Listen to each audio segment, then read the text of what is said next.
a collective effort of the country all over, because when I talked about the patents being granted on turmeric, basmati, etc., only patent litigation helped the process of revoking or amending those patents. And when you go in for a litigation, it costs time, money, and efforts. So in this case, to prevent patents from being granted on traditional knowledge, India took an effort to make sure that the world over recognizes our traditional knowledge as prior art and patents are not granted. So this is the first of its kind. I'm very proud of this effort from the government of India gained immense respect world over. The World Intellectual Property Organization promotes this as an exemplary case for all other countries to follow. So what is required was that we needed to link traditional knowledge terminologies to modern terminologies. We also had to bring in a cross correlation between the various systems of medicine, because we focused on the eye systems because of their commercial interest. So we cover Ayurveda, Siddha, Unani, Soba, Rigpa, and also yoga practices in the TKD. We make it available in English and other languages that I have mentioned. So far, we have given access of the legal TKDL only to patent offices to see prior art information of our traditional knowledge and not go for a grant process. Whenever a patent application has any element of traditional knowledge in it, we also have third-party observations in pre-grant. So what does it mean? So this information, we have a huge repository. I just gathered from the speaker before me. He said we are having immense knowledge of our traditional medicines. So far, we have 4.5 lakh formulations from the Indian systems of medicine. These are all unique within the streams. Any additional information is as part of the bibliography, and we're still counting. So that is the vastness of our traditional knowledge, being limited to only the medicine stream, and if we now include agriculture and other things, it will be much more. So when we file third-party observations of giving TKD evidences, the patents are not granted. So either the patents are rejected, applications are rejected, or they get amended to make sure that the traditional knowledge part is out of the patent claims, and otherwise the applicant abandons or withdraws the patent application. So far, we have 323 outcomes. In monetary terms, we would have saved the country almost 250, 2,500 crores of rupees in terms of patent litigation, should we have had these patents granted. I'll just give you another example from the field of agriculture. Okay, I guess all of the tea garden workers have that bamboo basket on their backs to collect the agri produce. So a company in Himachal made a polymeric material, and we get out of this polymeric material. The patent was granted because they said, okay, ergonomically, and it enhances the lifestyle, and there's a lot of quality of life improvements. There was a PIL filed against this particular opposition filed against this particular patent. It took almost, I think, 13 years for this litigation to go on, and finally the court took a call saying that this is known, there is no inventorship associated with this particular invention, so the patent was revoked. So that is how our patent system helps in protecting the traditional knowledge. So far, whatever I had talked to you is all about defensive protection. That is, we are not allowing somebody else to take patent rights or any other rights associated with our traditional knowledge. But when it comes to people's knowledge, that is, when we are talking of agriculture, when we are talking of meeting the tribal people and understanding their practices and all that, this largely it becomes a part of the oral traditional knowledge that has been, passing on from generations to generations. You need to be mindful that this knowledge is the rights, the custodians are the people. They have rights not only over the knowledge but over the livelihoods as well. So when we are talking about traditional knowledge of this kind, we need to think of positive protection. So far in the country, we do not have any sui generis legal systems to protect that traditional knowledge. Okay, we have only the defensive systems. But then there are some indirect frameworks from the government of India that protects the rights of the people to some extent where their traditional knowledge is concerned. One is, I will go into the details as I move forward. One is the geographical indications. I've given you enough examples on this particular screen because any particular product or goods or even plant from that particular region can be protected. It is a positive protection because it gives a brand value and a premium to the farmers, especially in agriculture. Here, the academic organizations who are gathered here may not be able to file a geographical indication because it is generally the producers or associations who need to file, but they can play a facilitator role. And that's the reason I wanted to speak before you, so that you would be able to take this knowledge forward and, kind of pass on the information that your faculty can also help, filing geographical indications for your communities. The second example is of the plant protection of plant varieties and farmers' rights act. Here in this case, because of paucity of time, I'll go directly. The farmers' varieties can be protected. So in this case, there are two varieties. One, the farmers' varieties, which are traditionally cultivated, and those varieties which have been selected based on common knowledge. So this again, the KVKs come in play. Okay, so you can connect, the university can connect with the KVKs to ensure that the farmers' varieties are protected, because this is again a legal tool. It gives a protection anywhere between 15 to 18 years. And I think the farmers do deserve this kind of protection for their varieties. It gives a premium. So again, this PPV recognizes these kind of initiatives. They call the genome saviors. Okay, one is an example of the MS Swaminathan Research Foundation, where they have the Rice Seed Village program. They have been able to cultivate lost varieties, traditional varieties, and they have been given this genome savior award. And not only that, this multiplied also. Starting with one in Wayanad district, by 2015, there were almost like 30 seed villages. So I think this is something that the Northeast can also take up. And today, Matriji also mentioned today about the maize varieties. So I just wanted to tell you, out of almost 15,000 varieties that have been registered under the plan, close to 6.6% are the maize varieties. And out of that, almost close to about 30-35% are the farmers' varieties. So please take cognizance of it. You can help your farmers and other even products are made out of all these biodiversity to take this kind of positive protection. Kunal, I'll not touch upon because I think Dr. Bedimal has given enough. It is just to say when we are talking of documentation, again taking lead from what you mentioned, we at TKTL do the documentation of all the classical texts so far, but there is a very important initiative from the government of India under the National Biodiversity Authority. It's called the People's Biodiversity Register. The biodiversity management committees that work at the village of panchayat level with prior informed consent of the knowledge holders document this. So you can also connect with your DICs at the local level so that these people's knowledges are all connected properly and legally. So this is, to give more information on agriculture and its relevance. I'd like to highlight this. Professor Murthy has also mentioned the ICAR has brought out 5 volumes of traditional agriculture with about 7 documents in fact, and 3 of them are dedicated to scientifically validated traditional agricultural practices. The latest being from 2020.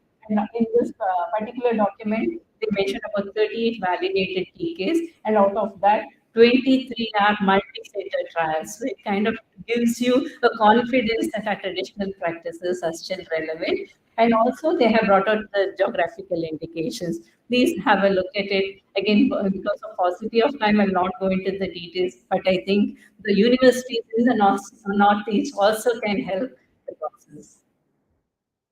We TKDL have known, with the experience that we have in Indian systems of medicine, have taken with the help of the Asian Agri History Foundation. Of course, Dr. Sunita Pandey is here.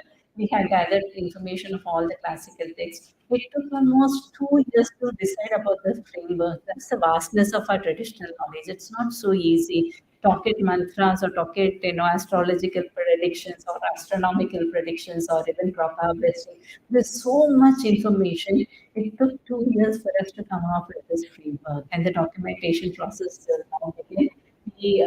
This is very important because for innovation, traditional knowledge is important, and we rely on the pillar of the national IPR policy towards driving innovation. Education, traditional knowledge is taking an important role in the NEP 2020. When students are asked to go and learn from the local local people, the knowledge holders and the community, and in turn also teach. I think this is going to be a win-win situation for India, because without traditional knowledge, I think we should not lose out on the value of our own heritage.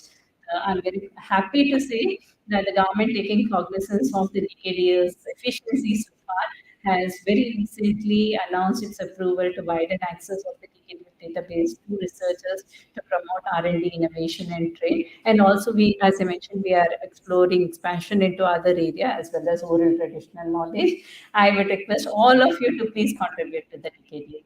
Thank you so much.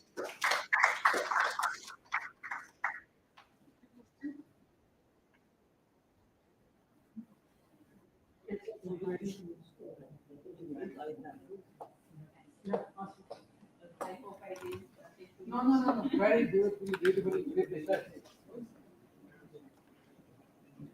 Thank you so much, ma'am. Now, I would like to take this opportunity to request Dr. Kalyan Pathak from Assam Agriculture University to kindly deliver his talk. I request Professor Devendra Chakraborty to kindly felicit Dr. Kalyan Pathak.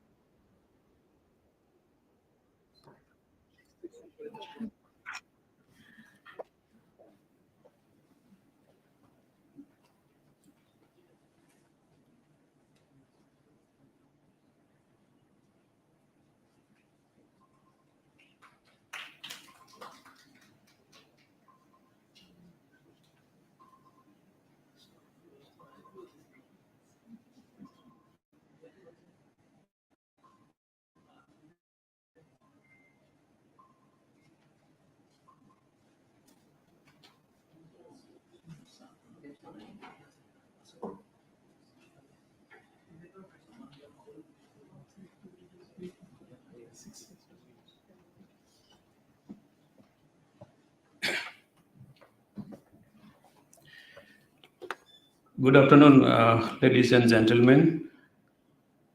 First of all, I thank the organizers for giving me the opportunity to be here. I won't take much time because we all know now traditional agriculture and Indian knowledge much has been taught by the previous speakers. So I want to just share some of the things what Dr. Borgohai was telling about the roadmap and others. And our Dr. Pathak sir also mentioned the validation of some of the, traditional knowledge in the form of some scientific justification and others. So, so this I will not go because we all know that we are in the words of, the protecting the environment, what we call as sustainable, whatever organic farming and others, the solutions. The sustainability is the challenge, and I would see two fronts, that is the feeding the growing population. Of course, we are sufficient in some of the commodities that has to be sustained and even increased. Secondly, the quality of the environment. Both are now important. To do this, I think we have this traditional, strong traditional background in the India, and we have seen that we have practice from ages. But the three aspects we cannot compromise, that is the cultivation and protecting the environment, that is the biological method of pest management and locally sustainable practices of crop production. So that can be, in a nutshell, saying that double cropping, mixed cropping, what are the agronomic manipulations, you can see the cropping system for diversification and others. So these are the things which have to be strengthened in the view of the environment and possibility. Such practices have significant role in achieving the sustainability and also the environmental quality. So these are the pictorial description of the traditional knowledge. I will not repeat, but these are the things where again we are respecting our traditional knowledge, and we are trying, as Dr. Prasanna Pathak said, we were in hurry for adopting some of the practices, but now we realized that there are many things that can be scientifically proven and also adopted. And for that matter, these are the strength of the traditional aspect, I mean, characteristics for which we are now discussing and we are emphasizing, blending it with the modern technologies and development technologies developed so far. So there is a long list. Madam has rightly mentioned some documentation from the ICAR. So these are the traditional statewide. I just brought it a sample for the whole of the states in India. 19, we have different technologies, traditional practices, and some of them the Agriculture University has come up with some validation. I will show some samples. So again, this is Paramparik Krishi. I brought this slide because we are also now promoting natural farming. In fact, in university, we are also starting a project on natural farming. So in that light, I have brought this one, the Bharatiya Prakriti Krishi Vyavastha systems in different forms. So this organic farming, zoic खेती, then natural farming, then the use of others animal parts, this biodynamic farming. We also are talking about the DC Krishi, Pansagarbha Krishi, and the nutritive farming. So with this, this is keeping in background what we really doing in Assam context. I have brought some examples. So these are the some practices which were practiced earlier. Nowadays also we are promoting that for the first picture showing the birds process for pest management others, and for water management small field we are making ponds. Then these are the indigenous system to be promoted as solution. I will not repeat, but this organic agriculture, multiple cropping, crop rotation, they have that, I mean, properties, and we are allowing this one. As Dr. Bhupam has mentioned, the diversity that actually, sorry, we have enough number of diversity of crops, not only in the crops, the varieties as well. Farmers are also preserving, and that has to be promoted, and we can select some of them from the nutrition point of view. So finally, there is relationship between agricultural practices and biodiversity, indigenous knowledge, which is must, and we are having it. Now the biodiversity has to be conserved, and that is the, I mean, real challenge nowadays. How we can, and for that matter, solution is the policy, so that we can attain that sustainable development. So this is the how we can go ahead. So the few examples, as I said, the Pathak sir also mentioned, these were proved. Some weather prediction, these are, we know this dark saying, it is in Assam with Dakor boson, it is said. For example, for weather prediction, the first description, I mean, it is in Assamese. So in the last line, if there is lightning on the northern side, it indicates drought. If it is on the southern side, run for cover, just to cover. Then it's on the eastern side, there will be good production of betel vine. So this is a common plan in Assam. And if it is on the western side, there will be floods. So accordingly, the farmers or forefathers, they protected or action were taken. Similarly, indigenous water management practices was there that was published, and some rationalized perceived rationale has been given. So this is in that book Dr. Pathak has said. So I just brought how these practices can be adapted now, even it has relevance. So accordingly, we can use the techniques to be revalidated or to be modernized in relation to the situation. So these are some of the pictures like for watering and lifting water from down, then bamboo drip irrigation, underground water tank. This is now we all know in the high rainfall areas, particularly water harvesting tank and others. Then agro-advisory traditional system. This is the because if we it is said that if embankments are prepared at frequent interval at the field, one can go salipedi even at the hilltops. So that is the seg basin design of irrigation, what we call. So that is why the remark is creation of seg basin structure for retaining rainwater in the rice field. That means rice is a water. So these techniques we can follow, we can adopt, and we also rectify. Then the what Dr. Borua was in the meeting said that the splitting of skewed Erican and puddle soil that can be soil can be tested, seeing on there. So these technologies has been validated. Similarly, for climate change, yes, we are now I mean facing this problem. So for transplanting, this is a technique in double transplanting. So that was followed. These techniques are have now relevance, and we need to, I mean, adopt and popularized among farmers with the situation. So this is the last one. I mean, technology. For example, I have brought this is strategies for climate change, stubbles of Boro rice. This is summer rice in Assam. So these are raising of return crop rice. Sometime we grow. So there can be another harvest. So these things were practiced with modern varieties or other technology developed that can be adapted. So, of course, these are some pictures that are being practiced in the farmers using their local traditional practices. So finally, I will not repeat. This is the scene that why Indian agriculture, traditional agriculture are respected. There are so many justifications. They have explanations. But now is the time of resurgence of organic agriculture. We are approaching. So finally, I draw this conclusion that different agricultural practices that are used by the native people directly or indirectly improve the biodiversity. So that has to be promoted. And we need to preserve this unique indigenous knowledge because of all the scientific discoveries explode from the indigenous knowledge. If it is lost, then it will directly affect the livelihood of the great civilization. So with this, it is finally I would say that it's very important to make strong policies in order to conserve both indigenous knowledge and biodiversity. So this is a very nutshell in contribution of Rupam Borgo's presentation. What we are following in the university, trying to follow each other. So I think in the days to come, if we can see in that angle, the conference of Dhara will be justified, I think, and we can also adopt this. Thank you very much. Yeah.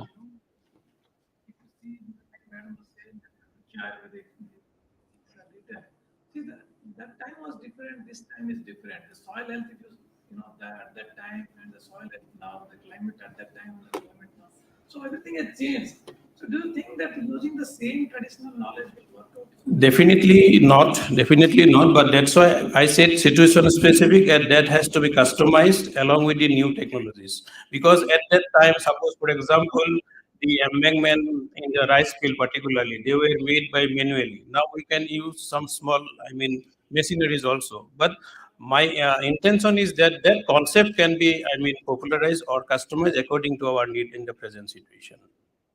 See, at that time, my grandfather was telling that we were realizing six seasons. Now we are only, realizing only three seasons: summer, rain, or cold. There is Yeah. no Hemant, no Basant. These are not there. So, do you think how you can? Yeah. I just call you because in Assam also we have the particularly in rice.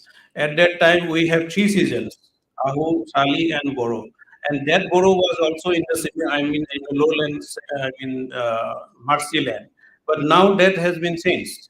So there is again now if we have enough water, you can harvest three rice crop in a year in a 365 days. So that has been the same thing. And but what idea is that this knowledge or wisdom of the traditional knowledge has to be used, and it should be applied according to the need of the situation. Thank you.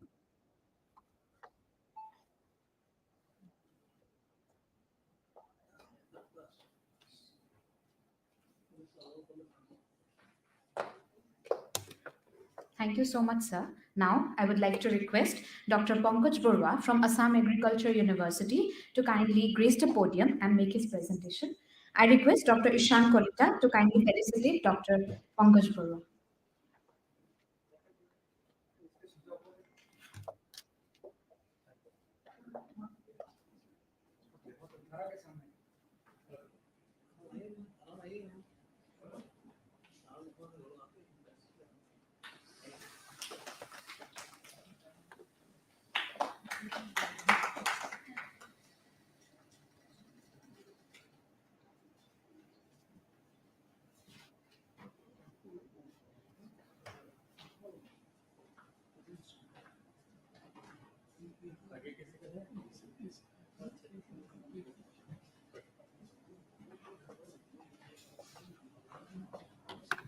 Namaskar.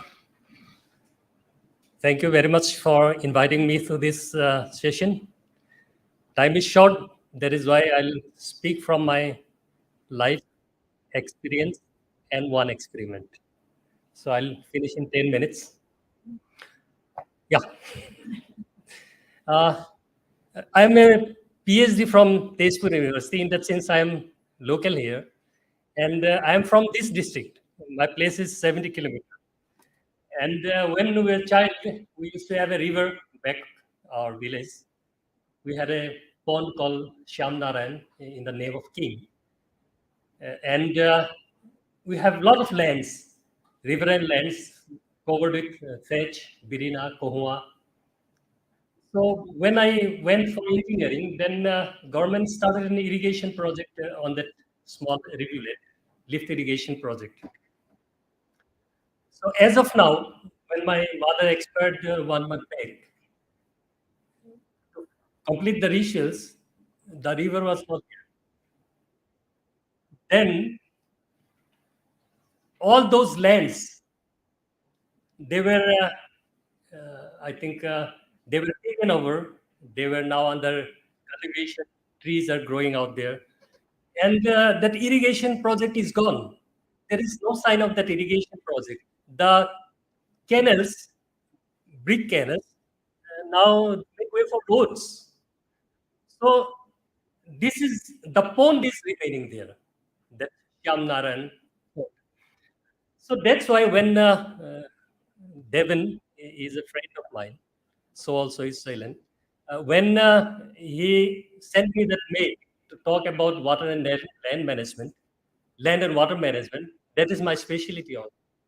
So that I remembered my childhood. So what is happening actually?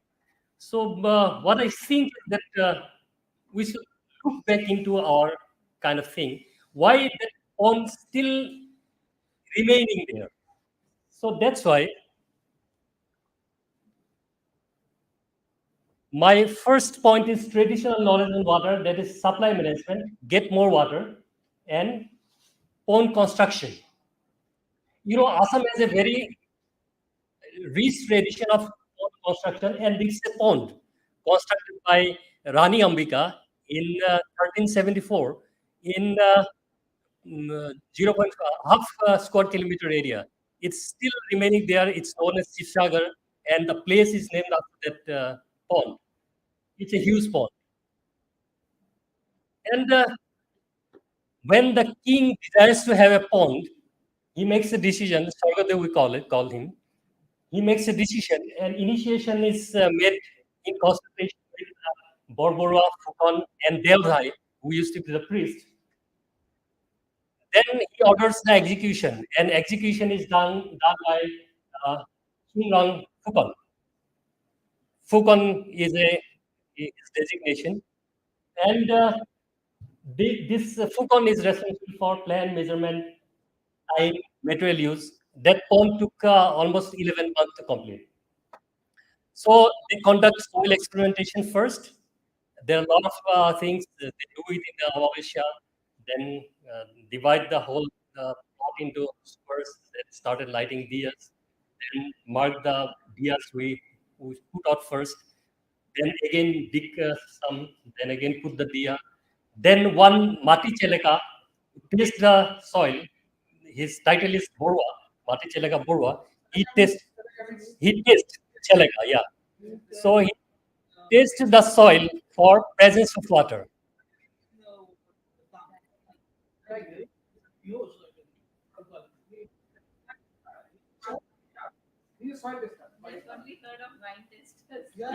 Yeah, then they finally identified the underground stream. Then they put a Naga Stamba, pipes out there, then put one tamka plate for purifying the water. Then from that Naga stump, water comes out from the underground aquifer, artesian aquifer. Then they construct the embankment. That was the kind of pond constructed long back, and that is the pond that are there. I think is still surviving the time day after Shamnara Raja. So it's still there. Even all these ponds are still there. Even that Shivsagar pond, it supplies water to the whole Shivsagar. Uh, and not only that, they used to maintain that level of water in that pond by having interconnection with drainage system. So these three ponds are in a span of nearly 25 square kilometer, all in Shivsagar. You'll find these in many places in Upper Assam and also some places in Northern Assam. And I still wondered, in my village, the water table is nearly at 60 feet. So at 60 feet of water, how a pond could exist for so long? So that kind of technology can be a good paramparic technology for all of us. We still construct pond, we still construct only server, but not with that our paramparic technology. So we need to probably study it further and work on that line. I'm in that line, but I admit my like still all those 30 years I cannot do it. I think someone should work on that. Next is in Northern Assam, we have an irrigation system called DOM. This system is entirely managed by the, in those areas, mostly Baba areas, these are almost like when it doesn't rain. If you do not have this, they do not have water for irrigation, they do not have water even for drinking. So you can see that normally they they render services. They render services for construction of the check dams, then take the water to their villages, then replace their water harvesting and use it for agriculture. That water harvesting is for this livelihood. Sorry, for daily use. Then the small things they have to repair in between. They have a very organized kind of system. The main long bund that is managed by an Anchalik committee, and depending on the source, can be 200 to 1500 villages. There are different type of compounds. Then the Khai Dong is managed by group committee, which is from 50 to 180 villages. Then they have branch canals called Thakadong. Then they have Pahilong. Then they have Pahlej. So all are managed by this Thaka committee, and under Thaka committee, they have a village captain and one. And they have to render service 25 to 30 times in a year for repair of their check dams and also water channels. And this committee charges rupees 25 to 30 per biga for their works. So this system has been in use since 1930. And still now, it is prevalent in at least 4 districts in Assam, in northern Assam. Then we used to have a lot of traditional rainwater harvesting. We call that khal, hola, and pukuris. And we used to have in paddy fields, Holu Pukuri, Pukuri Pukuri, Maju Pukuri, Bor Pukuri.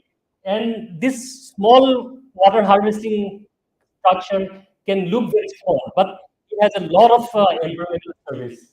They trap wildlife, harvest rainwater, trap sediment, keep field moist during drought period. You can see the good growth of cucumbers there. Then also provide water to stray animals, foxes, then other small wild animals. Pukuri means pond. I think it's very similar to Hindi and Nepali, Pokra, Pukuri, pond.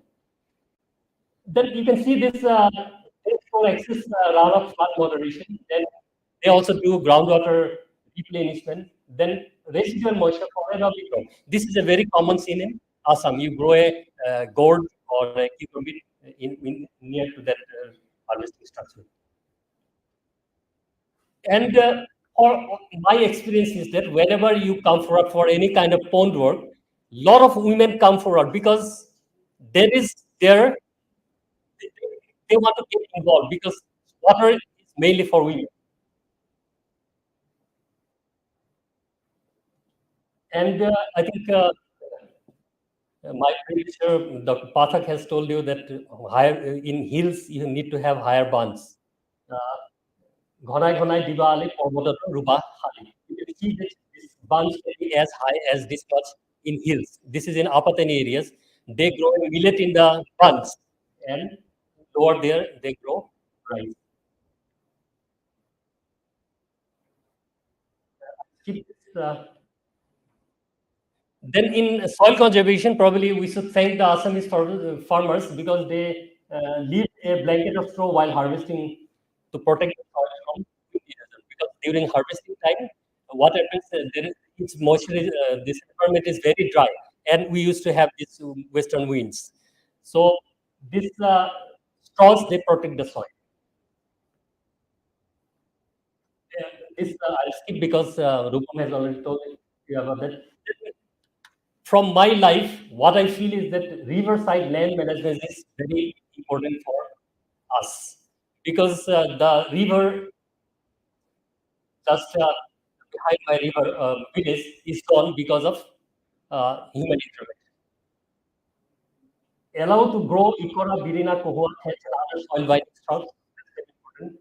We should be allowed only for limited area seasonal cultivation, only pulses and some other low height crops, no banana, no trees. Then you need to build a respect for the aquatic ecosystem. Then I'll speak from one experiment. I'll talk about Assam lemon, which is very popular in Assam. It's almost a part of our culinary. The idea is that they are generally near water bodies, near our pukuris. And when you wash your dish, when you come back, you throw your residual water onto the base of the Assam lemon plant frequently. Then it is always near the water body. So what we did is, why it happened, we looked into the roots of the Assam lemon. And it is very interesting that more than 50% of the roots located within 60 centimeters from the base of the plants. Means more root activity in the this region. 81.6% roots are there in that there. So that probably, that is why probably it requires frequent watering. Then why would because now this Assam level plant is commercially cultivated, the farmers they need to have an alternative. We experimented with drip irrigation. Then we conducted experiment for 2 years. This is the waiting pattern studies. We conducted this experiment for 2 years.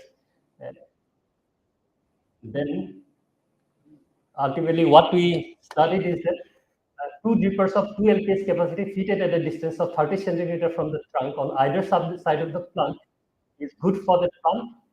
The irrigation frequency should be every day. Means what we came back is that frequent irrigation, the traditional practice, but we have provided a modern alternative. So what we did is we built on the traditional knowledge and worked out a technology. So I think I could finish in 10, 15 minutes. Thank you very much. I'll be happy to take on few questions if you want. Thank you.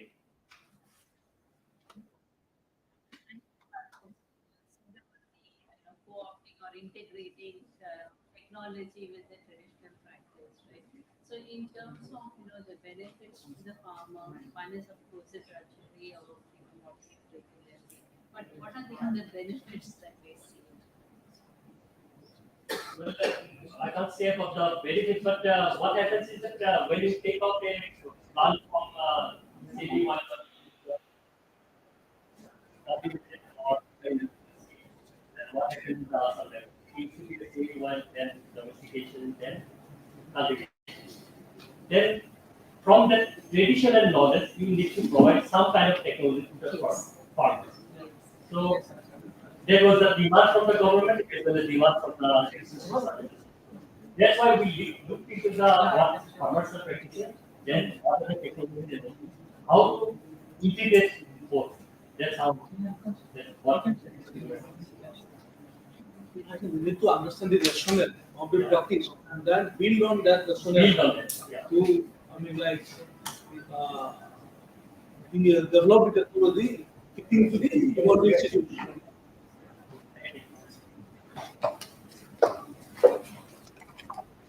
Thank you so much, sir. Now, I request Professor N. Punyamurthy, Emeritus TDU Bangalore, who will be interacting us through a virtual mode to kindly make his presentation.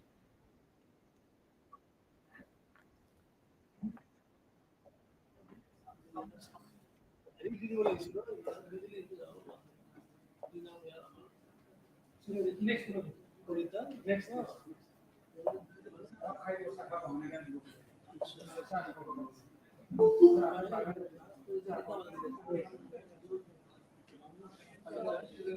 Hello. Yeah. Good evening. Yeah, good evening. You hear me? Yes, we can hear you, sir. Yeah, good evening, sir. This is Bimal here.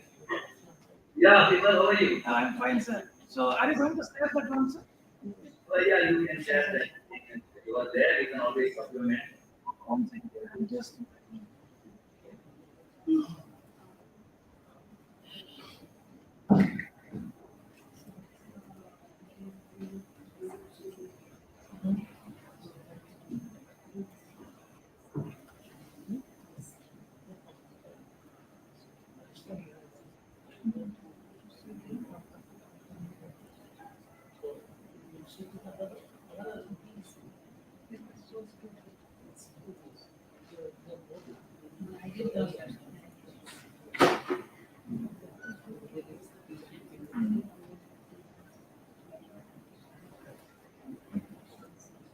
Sir, is it visible to you?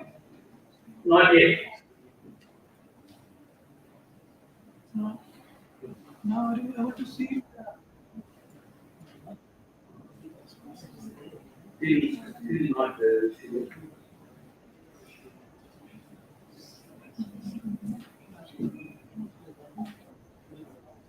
So, we have shared it.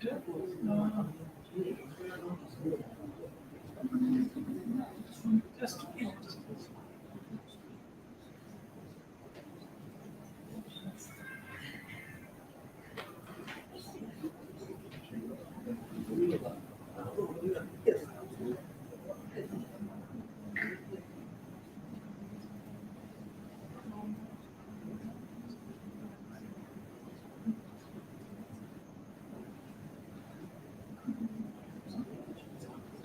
Sir, are you able to see? No, only my picture is coming. Shall I come again? Come out and then. A second, sir.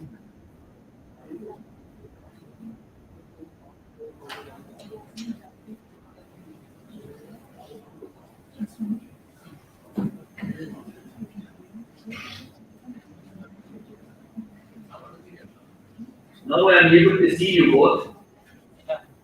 Okay, just. Look, those 50%. Yeah, isn't also there. I think it's coming now. Yeah.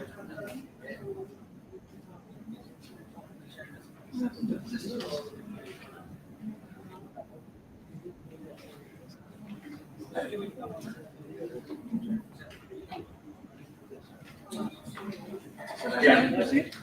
Yeah, you can go into it. Okay. So, so let me introduce.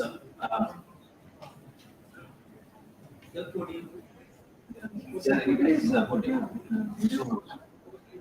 Yeah, Have you seen it? Yes, seen it. Yeah, you're able to see that. Sir?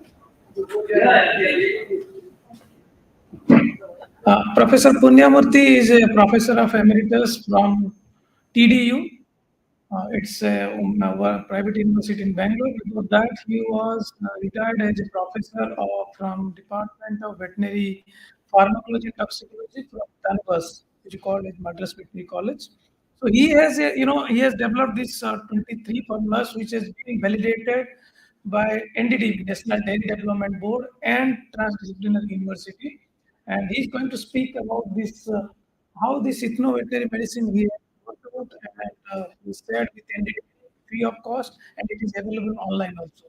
This is one type of, a knowledge we want to put it here. Because when you say agriculture, people always think agriculture means it's paddy or something else. But like cow farming, we call as that is also agriculture. So he will speak about something. Thank you, sir. You are on, sir. Yeah. So with that, Professor sir is there. He is the head of IKS, Vice Chancellor from our AU is also there. Jagat Vishwajan Dhara is there from CSIR and other elite personalities. Sir, you can address that. Yeah. So, madam, we met recently in Kerala and we also had met there. So, esteemed scientists and officials from various sectors, and I'm very happy. We are thinking about the future with the traditional knowledge. The first thing I would like to make very clear is knowledge acquired over a period of time by thousands and thousands of people's observation has been a great pressure which we are simply ignored. That's one of the reasons. Now I would like to see how this traditional knowledge is effective in livestock healthcare in a standalone mode. It was thought impossible at some point of time. The last 22 years, we have seen that the traditional knowledge looks very simple but very effective. And we are talking at the level of containing antimicrobial resistance issues with this approach. In fact, what our team has been doing is very small portion of that knowledge, so it is not a very extant knowledge we are using. Only a portion of that knowledge we are using. So Siddha is classical systems. In fact, I am working with the traditional knowledge base, which is more of the Siddha available in Tamil Nadu. So the next slide.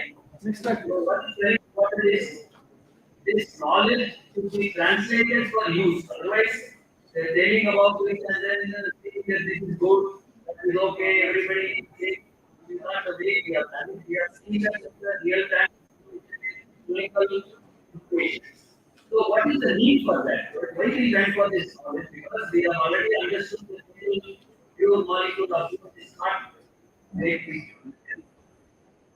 So that was the reason we came out of the issues relating teaching and then started working on the periphery of approach what we had to follow from the extensive tender. We documented, we did all the essential work, and then now we are able to prove that this is very effective in daily situations. Next slide, please. So one of the major issues people will ask about is there any mechanism of action, say now mechanism of action of urbans, either alone or in combination with very much to modern science and all the state-of-the-art instruments will work for them.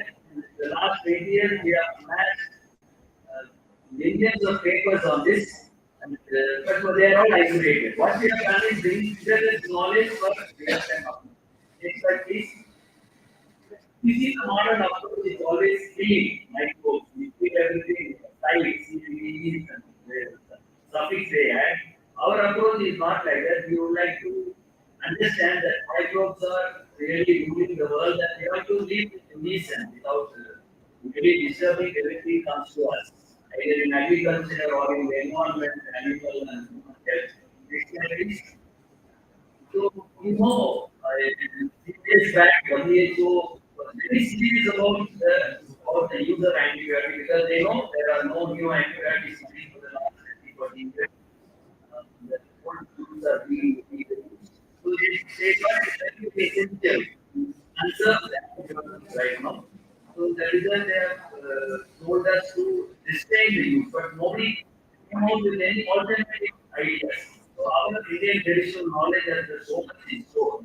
Dictionaries, if you see this particular picture, everybody is saying that it's probably part of the disease. No doubt, our food and medicine variation, there is a very thin line between food and in the Indian context. It is very much true in veterinary and also we are improving normal again. Food materials can combat very important diseases. Next slide, please. this is one of the maximum focus of our approach that aloe vera, turmeric, and tuna make arthritis is easily controllable. So since 2016, we are working with NDDB in various organizations, particularly in a big way in our area. And this knowledge system has been gone through like this functional remedies, deal with conditions in current species, using reverse pharmacology in vitro experience analysis, and a total system biology. Things like this, so documentation, reference, all these things are being carried out very systematically, not just haphazard way of taking this knowledge into mainstream. So this is some of the pictures you can see how we have gone about it. Next slide. Working with the people. These are all the different conditions on daily life. I will just give an example, Marseille is as a case, take like this. 80% about who's only against this disease. So we worked on that. We have used scanning electron microscopy. Next, in silico analysis to find out they are having the right copy to prove their effect. Next. So anything across the country, we have 16 million units now. We have captured the data real time. Now the data are to 800,000 animals data, things like this. We work across the country. We are trying to cover all other comes to publish. It's a typical model from Vijayawada where we are trained the way. And in turn, next, we are training the farmers. And they are doing it and we are taking the feedback that we are thinking about complete growth and better. So these are all some of the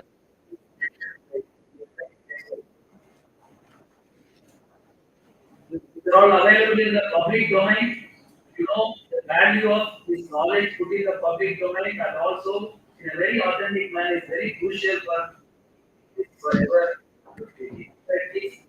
Can you imagine such a vast infinity located in a we need a very simple irrigation. And it is true, it's a case from Pune, this is from Narikode, Ramnad, Tamil Nadu. Next slide, please. So you can see the complete view in the next slide, how the animal is completely removed of this condition.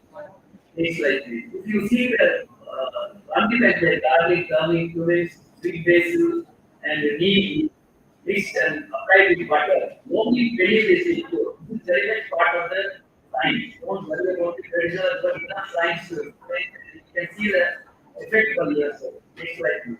Dr. Joshi from Haryana for the bursitis, he has used aloe vera, garlic, turmeric, mustard oil. Within 2 weeks, no injections, no anti-inflammatory, we could cure it. Next slide. You know, the lucky thing is just before Corona, so COVID-19 was preceded by this viral disease, very devastating. The Northeast particular population is used across the next slide. You see the various expressions of the disease in young and old animals, even with vast abortion. You know, bitter leaf, pepper, and salt brought down this virus to its peak and we are able to keep it. Things like this. So all over the world, people are talking about traditional economy. Next slide is a tip from Africa. Next slide, please. Institutions, which was everybody is talking about it. It's a NGO trust and Nadi Foundation talking about how centric sustainability is right. We are taking 60 doctors in life. It's doctors from and farmers from Netherlands. We are conducting international webinar on for this. This is in Netherlands, this is in Ethiopia. The International Federation of Agricultural Support takes this very seriously. We have regular sessions always. So I would like to speak about the knowledge, the time-tested, robust, location, and resource-specific knowledge system. And we have a very clear point of view, and we can explain it in every modern scientific point of view. And we can deal with antimicrobial resistance very easily with this traditional knowledge system. So by 2047, this will be one of the important mainstream Indian knowledge system in health or in the part of livestock production and health. Thank you. Next slide. So speak again. So from the primates, we learn so much and we owe so much knowledge to the forest training of our shepherds, cowherds, We have so much knowledge, so animal healthcare is the access to affordable, and we should be in a position to predict the outcome. So we have done all these things very effectively with the herbal medicine. This is for you to judge now whether this conversation to be taken seriously. And because the thing is considered this knowledge system effective for mainstream usage. Thank you so much. Thank you for giving me this opportunity to share this speak.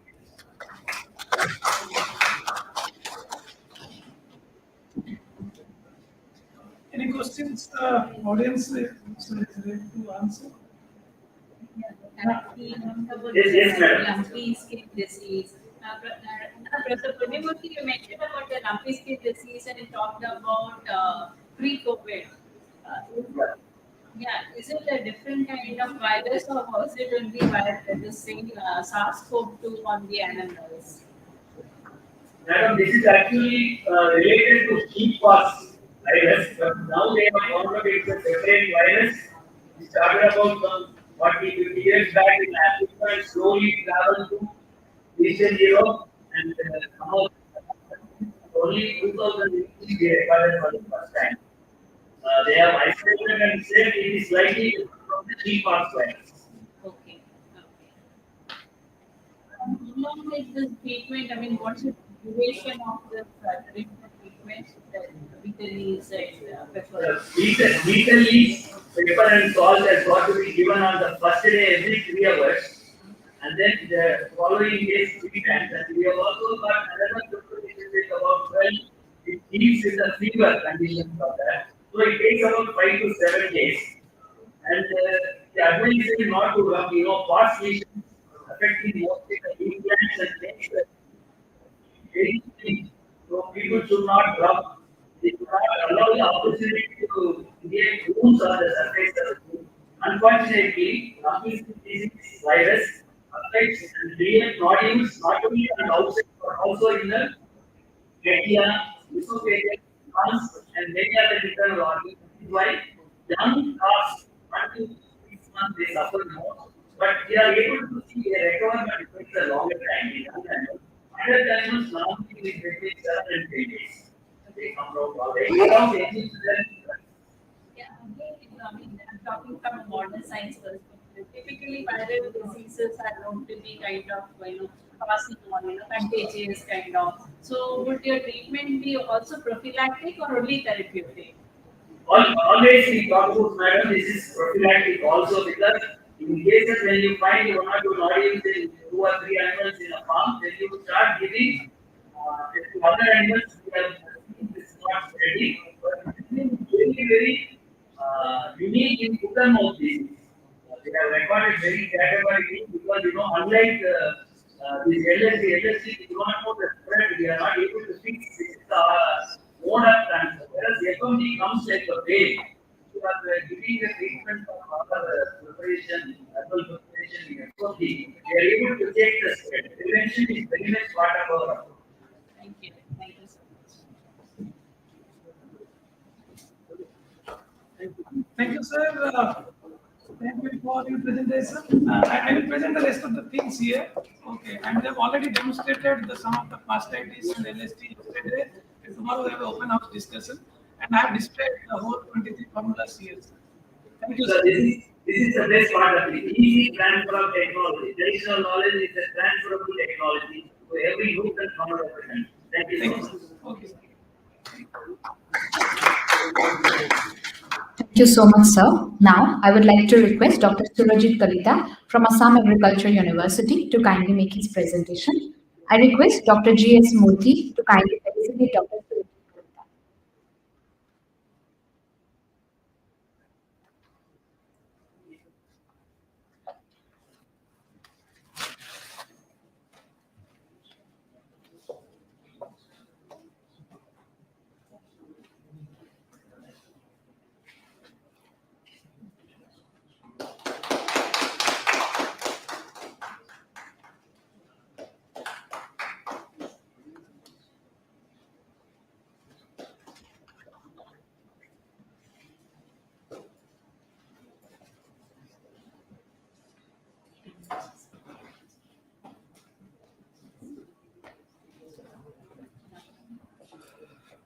Good evening, everyone.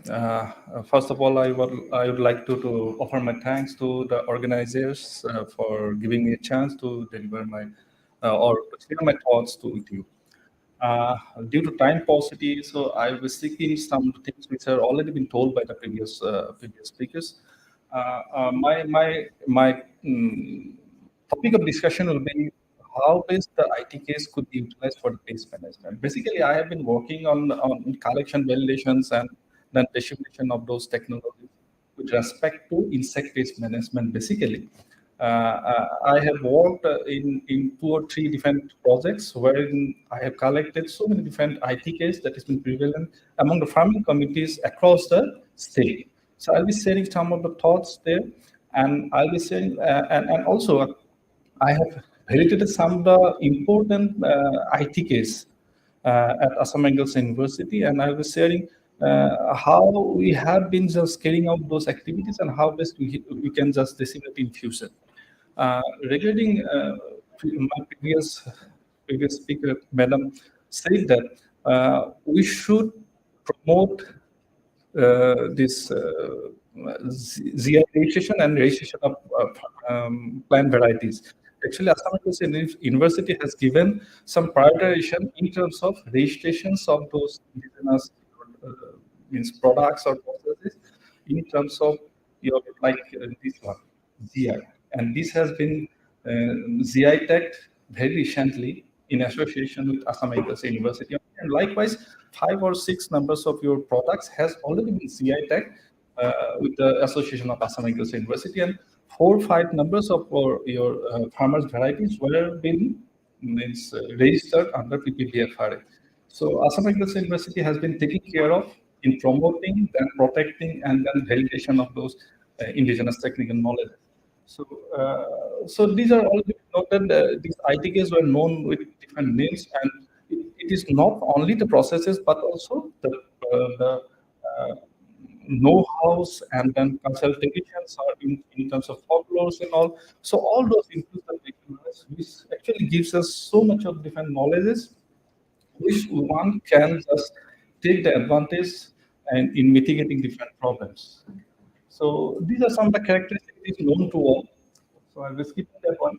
But here I have gone through some literatures where I have found that, you see, this hoeing technology, this hoeing or the cultivation practices was first recorded during Neolithic period in Assam and in Bengal. So these are these were earlier thought to be the traditional practices, but later on, due to its use, so it has translated into some modern technology or is an essential part of our cultivation practices. So these are different your timeline of improvement in traditional knowledge to our normal practices of cultivations. So these are also some of the during the Vedic period or Celtic period. So use of these irons were much more there in cultivation of the crops, and these could be related to our traditional knowledges, and later on these were being implied in our normal cultivation practices. So this is a form of transformation of traditional knowledge into our normal cultivation practices. So, you see, here I want to emphasize this. During 11th AD only, the storing of grains with a kind of your traditional structures, which has been plastered with mats and all. It is a customary Assamese tradition. Actually, we used to keep the seeds in storage structures, which is plastered with mud and cow dung. And this was been practiced earlier during 1100 AD, and it is still being part of our tradition, and it has been followed by most of our Assamese people. So these are some of the informations which I want to share. That these are the knowledges which has already been transferred to our normal cultivation practices. I won't go into the details, but already Madam has already said that Parasar has documented some of the processes which are again being translated to our normal practices. So what are the sources? That means what we have to just target while talking about these traditional knowledges. We have to talk. We have to go to the farming communities, and whatever the information they have been assessing, or they have been taking care of, those all the information in terms of their rituals, then their songs, folklores, then practices or know-how. Some in some cases, what happens when I visited some of the farmers, they immediately did not tell that these are the practices we have been following. But we have to go deeper into their cultures. What are the practices they have been following? And likewise, we have to extract the knowledges of the farming communities. And some of those means practices were not been practiced. They have been translated from elders to the youngest, but without any practice in reality. So those information is also very much useful for our coming periods to generate some of the informations. One of the previous speaker has already told that this food and nutrition always been a part of our culture, and it is goes hand in hand. And in so recently, Government of India has emphasized on the millet cultivation, but it was the cultivation of millet is a tradition in our Assam society. And some of our tribes called missing, they used to cultivate these millets from long time ago, and they used to take it for preparation of different local wines and all. It is a culture of the mission community to cultivate millet from time immemorial, and they have been utilizing for their benefit. And this is also a part of our tradition that we have diversity of we have huge diversity of our fauna, and which are being reflected in our diet. These diets are very much rich in our minerals and other micro and macronutrients, and they have been just taking care of our health and all. And this is a part of our tradition, and knowingly or unknowingly, we have been just assessing those knowledges. Then this is the policy framework I have just formulated, that what we have to do. In case of crop protection, I won't go in details, but in case of your plant breeding in genetics, some of the practices like conservation of land races, then selection against novelty, then natural gene bank. This is a practice which is being followed in case of China. They have been creating some of the gene bank naturally at a farmer's point. So we can adopt some of those policies for promoting conservation or promotion of the indigenous knowledge. But in case of crop protection, I'm coming to that. So collection, validation of the local resources, then mapping, and then time of application or the effective utilization will be very much critical in terms of your application of traditional knowledge in pest management in agriculture. So keeping in view, we have Assam University have been just taking care of in collection, and we have just collected so many different ideas. So whatever the book our DSI has been showing to you, so in majority of the cases we have published through Assam in Asian Agri History Journal, those information whatever we have collected, 3 or 4 papers I have just published there, and those were included in our book there. And about 100 all numbers of your practices we have just collected from the farming communities of Assam across the state in terms of cereal production only. You see how much diverse is our traditional knowledge. 100 odd numbers of technologies were being recorded from rice cultivation only. And 30 to 40 odd numbers, these are some of the practices which are found to be, these are some of the districts, you see. This is erection of German bone. It is a customary to the farming communities. Whenever they found the attack of insect, they usually go for some local fauna, and they used to put some branches of it. Then they say that this is a very effective. This is very much effective in controlling those your insect pest. And in most of the districts, around 15 odd numbers of your districts, we have recorded this kind of your technologies. So this is shows how this is very much prevalent in Assam and how people have been very much concerned about these technologies. So these are some of the other technologies what we have recorded from the Syria.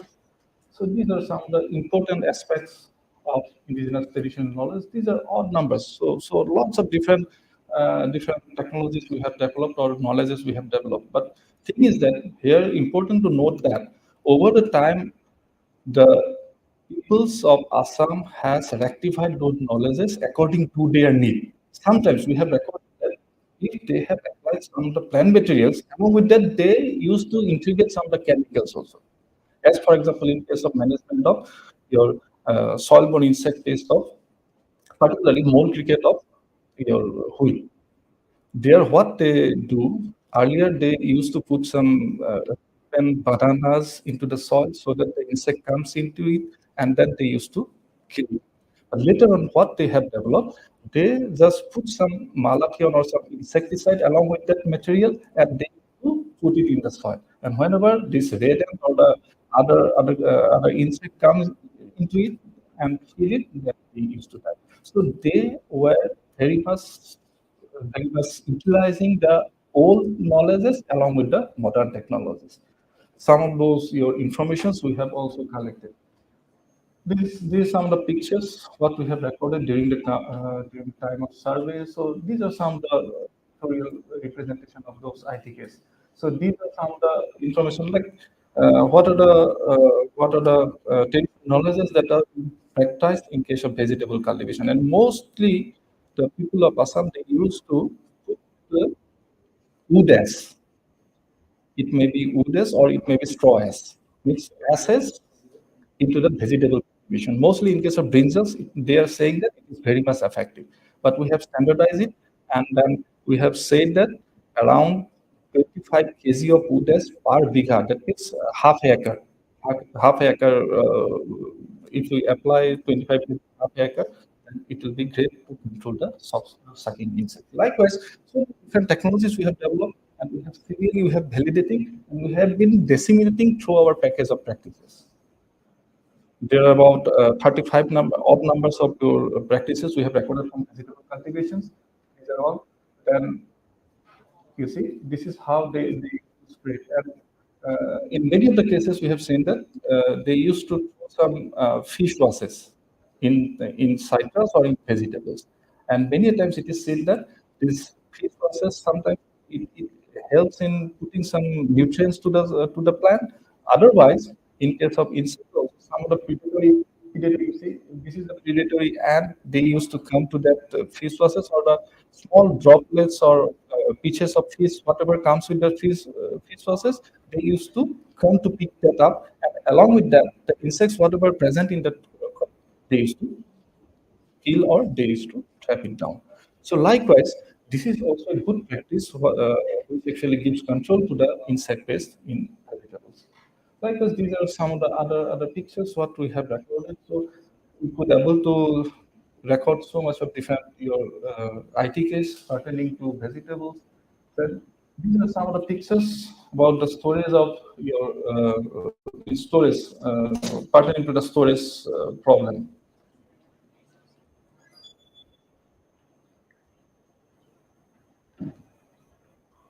I'm going to details, but all are will be included in that book. You see, my previous speaker also said about this. These are the practices whatever been followed in case of animal husbandry.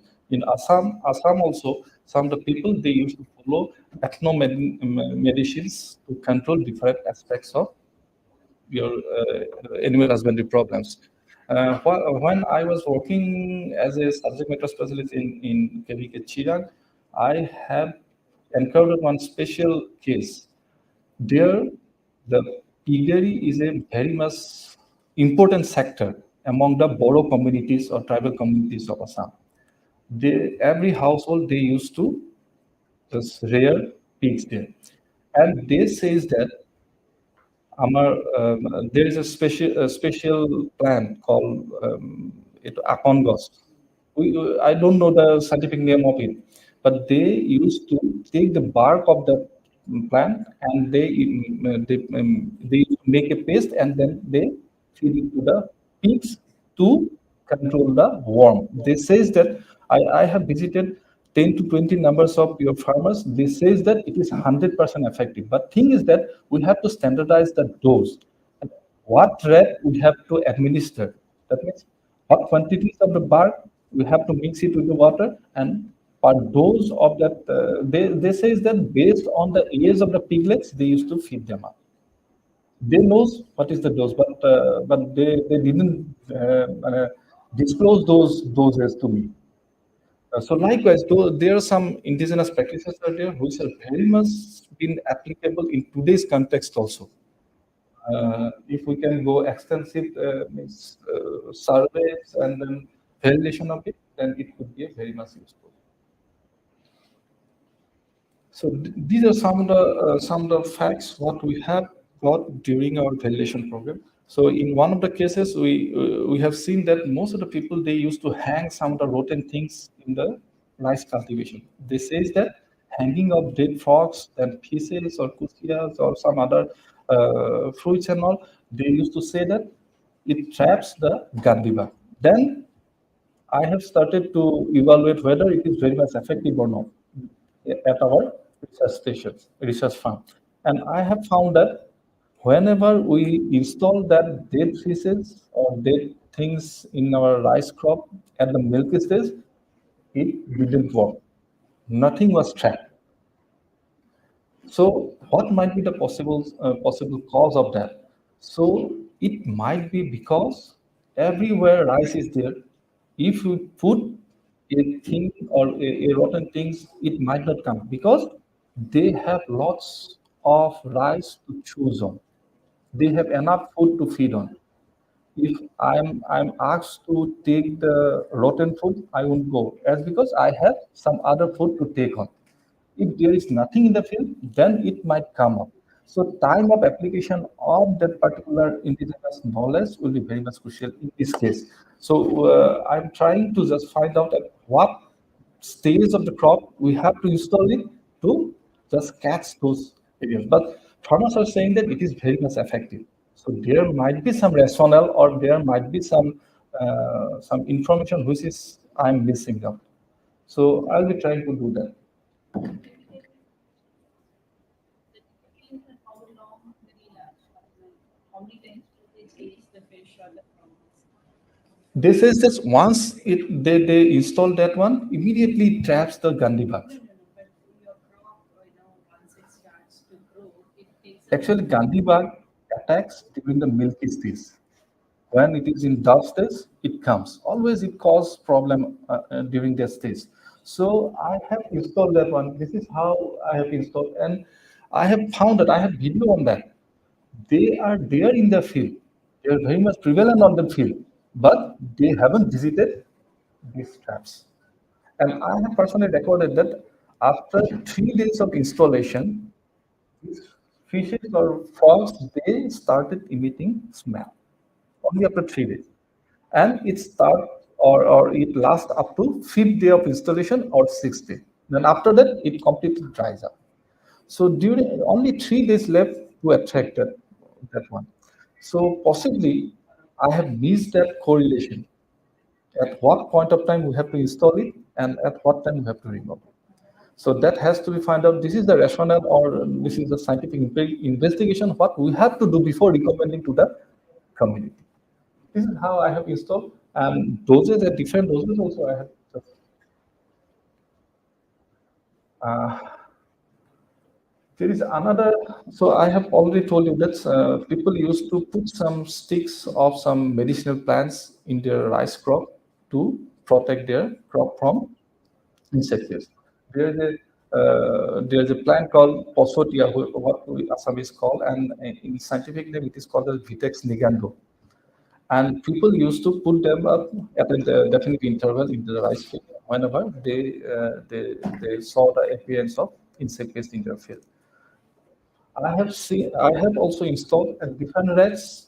These are the doses what I have just followed, and then I have found that this is very much effective in terms of management of caseworm and then whole maggot only, not others. That's because during the time when the times goes on, the leaves which contains active molecules, they used to fall it on the soil and there it mixed with the soil and it gives the control. Mainly, caseworm it lives in the plant and whatever the leaves it falls on and it mixes with the water and then it kills the insect. That might be the possible rationale of having this kind of your effectiveness in the farmers field. And I have standardized the dosing here. Likewise, there are some other plant which is called as torapat. In Assamese we call it a torapat. It is nothing but it is scientifically called alpanzio or something like that. And I have found that this is not very much effective. All the farmers are saying that it is effective, but I have found that this is not at all effective as because it never dries up or the leaves never falls on the tree. It remains as such, it gets dries up. But I have found out that it become a roosting site of predaceous bird. The birds usually used to sit there and whatever lepidopteran pest will be there, they used to feed on. Likewise, I have just applied on another ITK I have tested. It is the application of wood ash and soil mixture at 1:1 ratio. And I found that this is very much effective against the soft-bodied insects like your leafhoppers or grasshoppers or some hoppers are there. So they used to stick on the body of the insect and they act as a physical poison and kills the insect. And we have standardized those and possibly in next possible time we can recommend this technology to the farming communities. This is how we have been trying to just document, validate, and then popularizing those technology in Assam Agriculture University or Assam condition. So thank you very much for your kind patience. If any query is there, then We have two more presentations. I have one question. Yes, Sorry, yes, sure. you in couple of your documented information, there is a use of kerosene, and then in one another case there is a use of phenol. So would you call these traditional knowledge? Actually, ma'am, Or is it just local practices? no, these are local practices. In some of the cases, we also advocate, but those should be very much crucial. Right? Because it could be a local practice, but calling it ITK, that is where the question is. Uh, When we're talking of traditional knowledge, it should be a traditional practice as what we believe has been going on for at least 3 to 4 generations. Kind of. Yes. Kerosene, phenol, they're all. They are not there in their traditions, but they came raised. Yes, yes. It could be local practices. It could be a local practice. Instead of calling it as a traditional practice, it could be call it as. Sure. Thank you.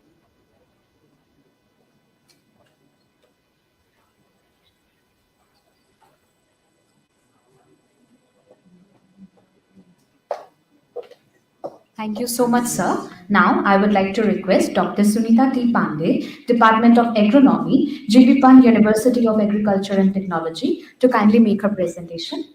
I request Dr. Vishwa Janani Satikeri Madam to kindly felicitate Dr. Sunita Pandey.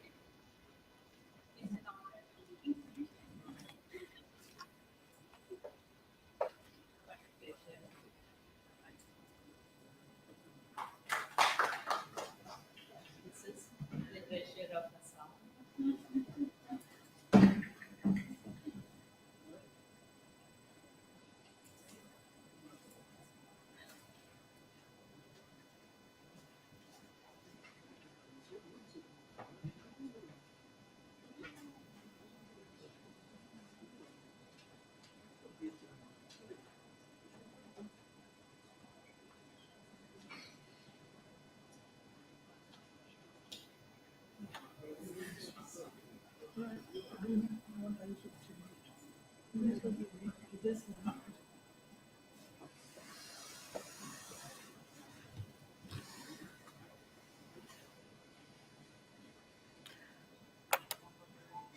Very good evening to all of you. सभी को मेरा नमस्कार है. Before I proceed for my presentation, I must express that it is really my pleasure and I am privileged, organizers, that they have given me such a wonderful opportunity to speak on such an important topic. However, I am an agronomist, but I accepted this topic of plant protection because of my passion to the subject. So, let me express the importance of our ancient wisdom as in the words of Dr. Nene, because he said, I quote, Indian agriculture and plant pathology in particular has been at great loss because of our ignorance of knowledge documented in Vraksha Ayurveda, written by different scholars over a period of 2 millennia. In fact, this is a fact. We can see most of the time, the top agenda of the discussion is climate change. And why it is happening, climate change? Because the technology we have imported is now, there's fatigue. And the technologies which we were doing since last so many years, thousands of years. So we need to look back. हमको देखना ही पड़ेगा. There is no way out now. We need to look back our ITKs. Definitely. We need to customize. We need to validate. We need to reduce the drudgery of the techniques. But then वो हमारी अपनी है. वही हमको करनी पड़ेंगी. So start. It is not moving.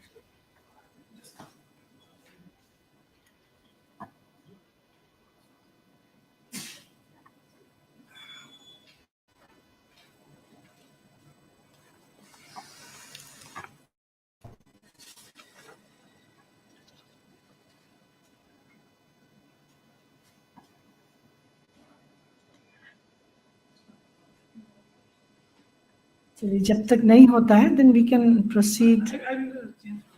हाँ, pardon? Okay. हमारा जो भी हमारा प्राचीन ज्ञान है, जो IT के हमारे पास हमने देखे अभी तक, we have a very good proofs कि हमें वो क्यों करने चाहिए. Since morning we are hearing about our GDP. It was 35%. It was 35%. And at the time of independence, it was around 1.7%. तो वो क्यों हुई ऐसे? And if we see our export industry, we can see that we exported cotton, we exported jute, we exported silk, we exported food crops, we exported medicinal aromatic plants. So many things we exported, and we had very good industry of export. And all that industry is, I think, more than 10 to 12 industries, export industry, if I say, they all were based on agricultural crop. And we were known as golden bird, we all know. तो कैसे थे हम सोने की चिड़िया? हम export करते थे, और हम कभी भी, let me make very clear, हम कभी भी कृषि प्रधान देश नहीं थे. हम लोग अक्सर कहते हैं हम कृषि प्रधान देश थे. हम कभी भी कृषि प्रधान देश नहीं थे. हम कृषि और उद्योग प्रधान देश थे. कृषि प्रधान हमको ब्रिटिशर्स ने बनाया, हमारे उद्योगों को खत्म करके. और वो छोटे छोटे उद्योग जिसमें हर हाथ को काम था, वो कहीं आज भी हम स्टार्टअप के रूप में उनको फिर से देख रहे हैं कि हमारे बच्चे स्टार्टअप्स करें. तो हम कभी भी, हम कृषि प्रधान देश नहीं थे और हम इसलिए एक्सपोर्ट कर पाते थे क्योंकि हमारा एग्रीकल्चर बहुत एडवांस था। और केवल एग्रीकल्चर एडवांस नहीं था, हमारे उद्योग एडवांस थे as per the time, requirement of time, और हमारी डेयरी बहुत एडवांस थी, हमारी एनिमल हस्बेंड्री बहुत एडवांस थी। अभी एक मेरे प्रेडिसेसर्स आपने कहा शायद कि हम डेयरी की, हम केवल सोचते हैं क्रॉप्स एग्रीकल्चर है, लेकिन हमारा जो animal husbandry part is the source for good agriculture, because that brings life, that brings input to the agriculture and life to the soil. And today we are working on one health concept. If the soil is healthy, then only the plants will healthy, then only the animals will healthy, and then only the human beings are healthy. और यहाँ पर plant protection का बहुत important role है.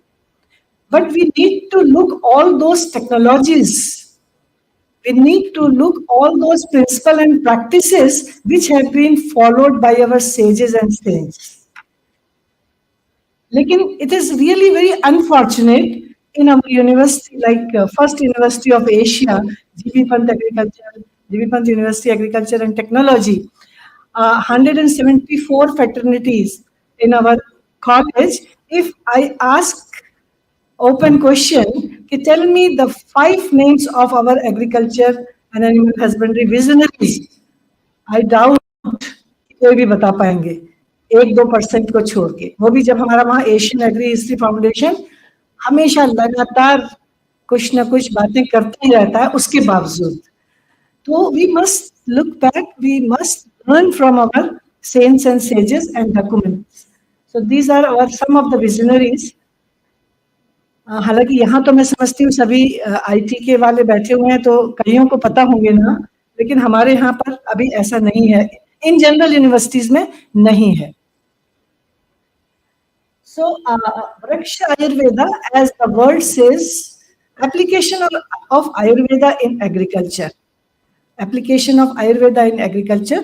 तो उस आयुर्वेदा में फिर हम जब खास तौर से जब प्लांट प्रोटेक्शन की बात करते हैं, then we need to look the basic vata, pitta and कफ। मुझे नहीं लगता कि कोई भी प्लांट पैथोलॉजिस्ट को आज तक फुर्सत मिली है कि हमारे यहाँ पर क्या कंसेप्ट है वात, पित्त, कफ का एप्लीकेशन जब हम प्लांट्स में करते हैं। त्रिदोष इम्बैलेंस जब हम देखते हैं, जबकि डॉक्टर वाईएल नैने ने बहुत अच्छी कमेंट्री कर रखी है वात, पित्त और कफ, और उनका क्या डायग्नोस्टिक होगा, क्या उनके रीजंस हैं, क्या उनका कारण है, क्या निवारण है। तो ये बहुत जरूरत है कि हमारे प्लांट पैथोलॉजिस्ट इस पर गौर करें। And I really bow to doctor Nene before each of my presentation because he deserves it. He remain unsung hero of our country. In fact अगर डॉक्टर वाईएल मैंने 1994 through Asian agri history foundation, उन्होंने इस पूरे वृक्ष आयुर्वेद को, जो भी नॉलेज हमारे बीच आज हम देख रहे हैं, वो उसको सामने लाए थे। उसके पहले बस एक वृक्ष आयुर्वेद एक बज वर्ड जरूर था, परंतु उसके बारे में इतना किसी को, स्कॉलर्स को खास तौर से आज भी कम ही पता है, और उस समय तो बिल्कुल नहीं पता था। So these are the documents जो कि एशियन एग्री हिस्ट्री फाउंडेशन ने इनको हम वहां से इकट्ठा करके और उसको पब्लिक डोमेन में लाया। ये डॉक्यूमेंट्स जो थे ये सब कोई संस्कृत में, कोई अरबी में, कोई फारसी में, कोई तमिल में, कोई, तो उनको इकट्ठा करके डॉक्टर नैने और अपने फाउंडेशन के साथ में इसको उन्होंने अनवील किया पूरी नॉलेज को। And these all are the documents published by Asian Agri History Foundation, and they have all the commentaries by the subject matter specialist also.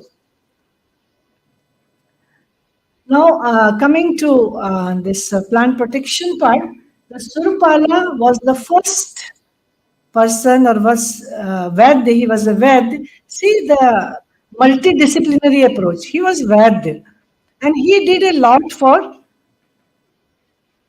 plants, because of the same concepts and same principles of Vata, Pitta, Kapha, Tridosha. तो उन्होंने सबसे पहले classify किया internal और external diseases को, Surpala, and he classified कि हमारी कौन सी इंटरनल डिजीज है, कौन सी एक्सटर्नल डिजीज है, हमारे वात का मतलब क्या है, पित्त का मतलब क्या है, कफ का मतलब क्या है. Vata controls all the movement in the body, plant body as well as human body.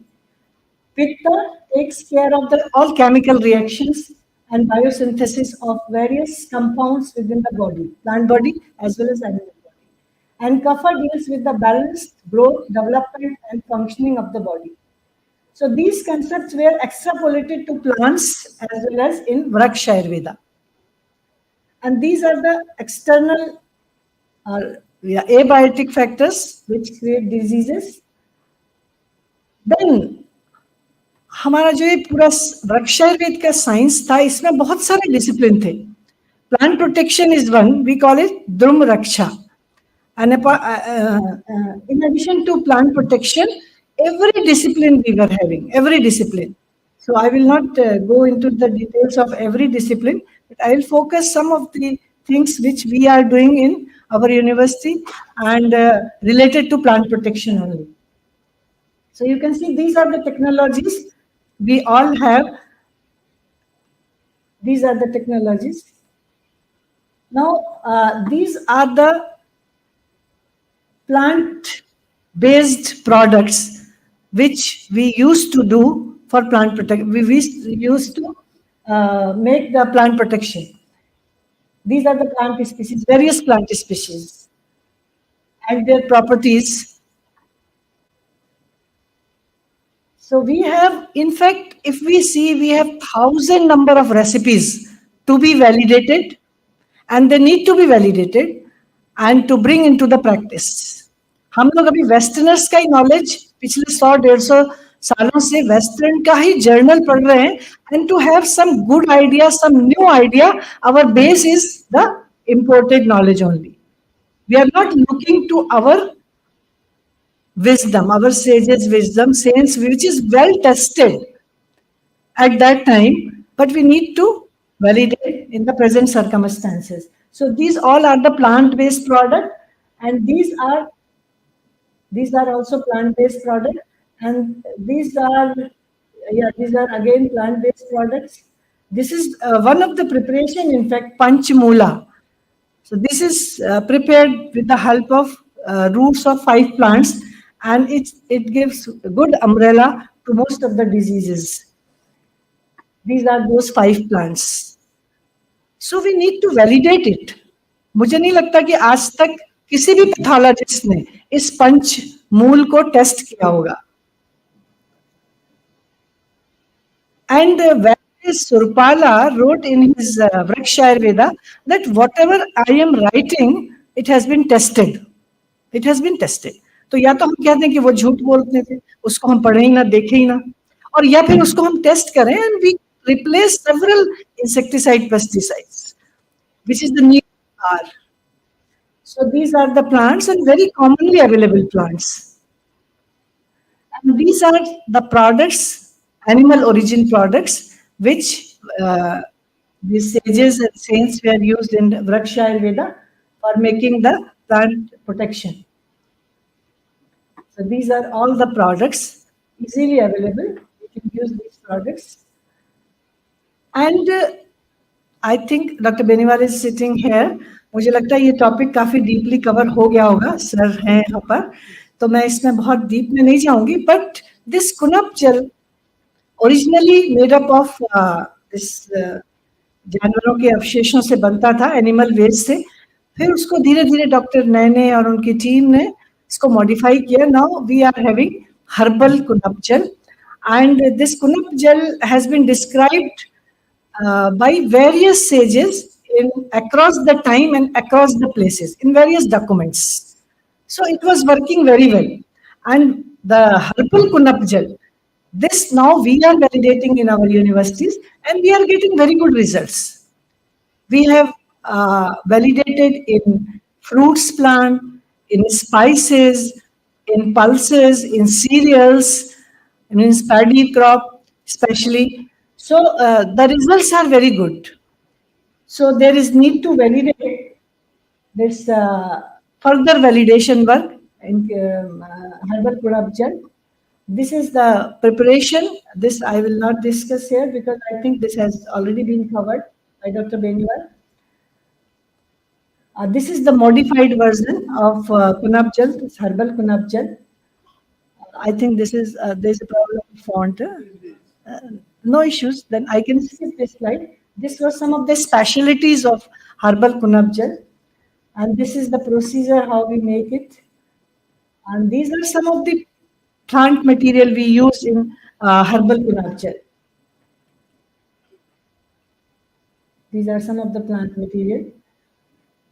And this is the method. We need to apply time and again, every 15 days. Every 15 days, the herbal Kunab Jal is need to be applied.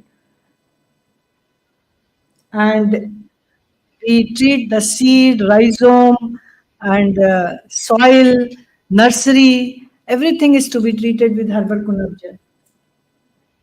Then these were some of the, in fact, this was very interesting one. Some of the formula published in the journal Asian Agri History Journal, and the article was published by Dr. Y.L. Nene. There was a description of some of the very important recipes to control various kinds of diseases. Kunab Jal plus some other practices. So these are recipes, but I will skip these slides. But you can always refer with the organizers. Can you do something to open this? Okay, no issues. Yeah, no issues. So in all these recipes, there are some products which need high attention. First is milk. In all of Vriksha Ayurveda, all the documents, wherever the Vriksha Ayurveda has been discussed or chapters, so they have used milk always. So milk and milk products, buttermilk also, because it has so many qualities. You can see this about 40% of the total amino acids in milk are glutamate, leucine, and proline. So these compounds they enhance the resistance power. So because of these specialties you are seeing, the milk is very, very, very important. Milk and milk product for in area of the plant protection. The use of milk and milk products. So these all are the qualities of milk and milk products, and it's an excellent opportunity us to rediscover the beneficial effect of milk. So we need to validate it. Then this application of cow dung. Most of the scientists, we always think of cow dung only manure in terms of manure, but it has various dimensions. Seed treatment में हम cow dung का use करते हैं. Vegetative हो या seed हो, planting material treatment cow dung का use करते हैं, एंड मैन्योर में तो यूज करते ही करते हैं. सीड प्राइमिंग काउ डंग से दिस ड्राइड काउ डंग से सीड प्राइमिंग करते हैं. There are so many dimensions of using cow dung in Vriksha Ayurveda. So we need to study all those. We need to validate all those methods. You can see why and how the cow dung is important. It is not only the question of manure. So these are, yeah. So we have started in our university, we have started validating some of the protocols of Vriksha Ayurveda. And this is a small team working for validation work. And you can see this herbal Kunab Jal. And we tried to see the, in case of lychee, the survival of the planting material was very less in spite of using number of chemicals. So we treated the planting material with herbal Kunab Jal. And there was wonderful result. 98 to 100% survival of planting material was reported. So this is validated by one of our students in case of lychee, and then she estimated all the parameters like phenols, flavonoids, and all these parameters which proved that yes, herbal kunabjal has that potential to give the survival of to planting material. This is the picture just to show that the healthy plant material when we treat the lychee, this plant material with herbal kunabjal. And a control you can see, and other chemicals, seaweed extract, etc. So there were a number of treatments and we compared. So best was the treatment of herbal kunabjal. And same in case of potato, Rhizoctonia solani. So in that case also, the herbal kunabjal treatment was found excellent in comparison to control. When these are some of the results. You can see the mycelial growth and inhibition of mycelial growth. So herbal kunabjal was found the best one. Dose wise, we saw the performance of herbal kunabjal. And there were some of the demonstration also conducted, particularly in case of rice. We are conducting demonstration like from since 3 years, and the results are wonderful. And this year, 2 of my students, they are working on evaluation of different germplasm against the herbal kunabjal. So we can see that what kind of genetic material is giving the best result. So desi material, we have collected seeds from various places, and then we will compare the improved variety. So we can make a comparison where the herbal kunabjal is doing good. So this is the field of rice where only and only herbal kunabjal has been given as a source of manure, as a source of plant protection. So this is only on herbal kunabjal. This is a crop of tulsi. A second crop, we have tried a number of crops, the performance because of herbal kunabjal. This is again another year, 2020, the results from herbal kunabjal. Different years, we always found the results excellent when we saw the application of herbal kunabjal on the crop. Yeah, this is as we know that diversity is the important. Diversity plays important role when we talk of Vriksha Ayurveda based farming or natural farming or organic farming. So we have developed a this Vriksha Ayurveda farm where we have number of crops, and every season we change this crop and cropping pattern to see the effect of herbal kunabjal and other natural farming or Vriksha Ayurveda farming protocol, and the results are wonderful. So this is the diversity of crops. This is the team of our authorities, director research and other scientists to see that the results of protocols of Ayurveda-based natural farming or organic farming, whatever you want, you can say. So this is the performance of crop. Some of the pictures of that farm, and this time also we are doing various type of germplasm genetic material in case of paddy and other crops also. I'm doing mentha right now. It is performing enormous, very good crop of mentha, very good crop. So there is need to be conduct study on protocols. We need to establish the protocols of Vriksha Ayurveda based natural farming. So this is all about the work we are carrying out in our university. And to conclude, I wish that a center of Vriksha Ayurveda based natural farming should be in, if not all, then some of the university satellite center for R&D. Because in our university, we have privileged with Asian Agri-History Foundation. So we need to have a R&D center because there is so much to do, and without R&D, nothing is possible. Nothing is possible by taking 3 or 4 products. Anytime that epidemic can be held, and everything will be shattered. So we need to have number of technology to be validated and number of things to be done. Thank you. Any questions? Yeah. Talked about Vilapajala extensively in the also.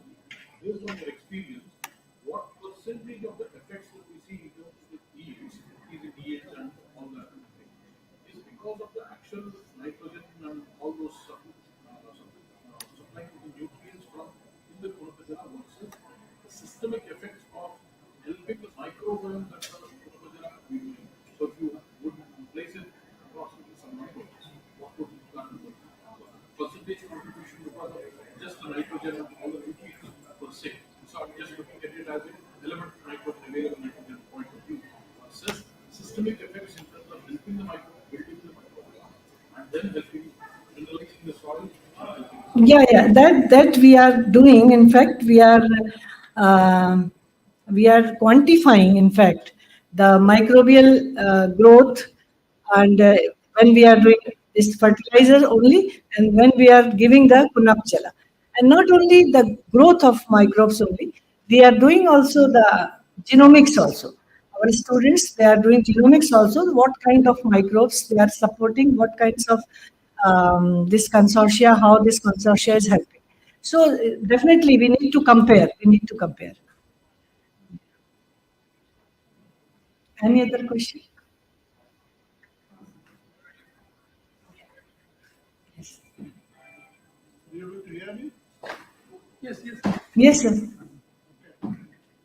Thank you for nice elaborate presentation. First, I would like to answer what and other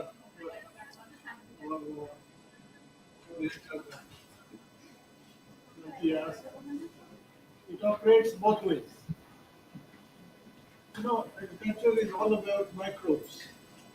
Greater the microbes you have in soil, better will be your crop.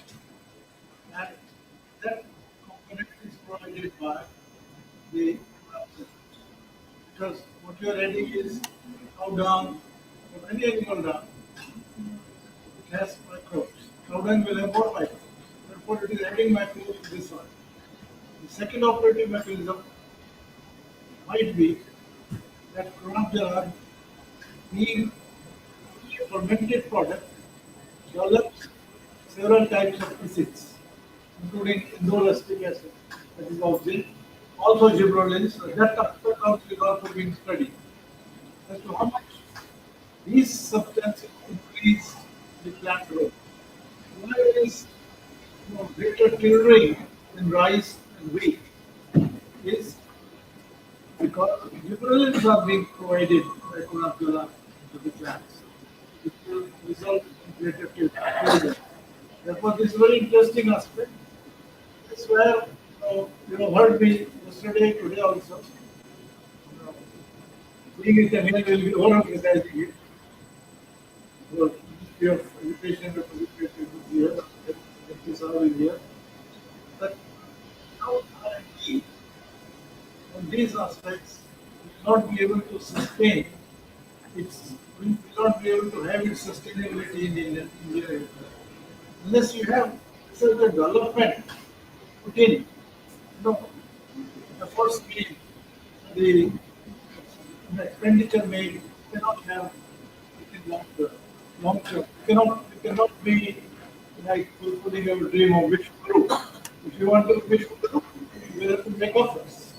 But in this case, the efforts mean creating facilities to do good R&D, creating and power to do good R&D. And therefore, such a R&D center is essential for enhancing precisely the research on these aspects of same goes true with the animal science. Animal science, because a lot of research has to go into find out what are the mechanisms involved, etc. So the future more elaborate things will come up. Therefore, one more thing that she pointed out, I don't know if you really catch it, that is, for traditional breeding, is being done, or has been done, it continues to be done, is in high input situations. High input situations, what I mean, it's in synthetic agriculture, as they say. Lots of fertilizers, pesticides, etc. And now there is a sign. I have made this opinion to the Union Agriculture, to the Union that let us now test our breeding material in these situations, organic situations, because we can help, which is the genotype, which is better for these situations, because you are forgetting that let us ignore or reduce pesticide chemicals and have organic situations, or natural. But are we testing our breeding material under natural situations? Point to point out.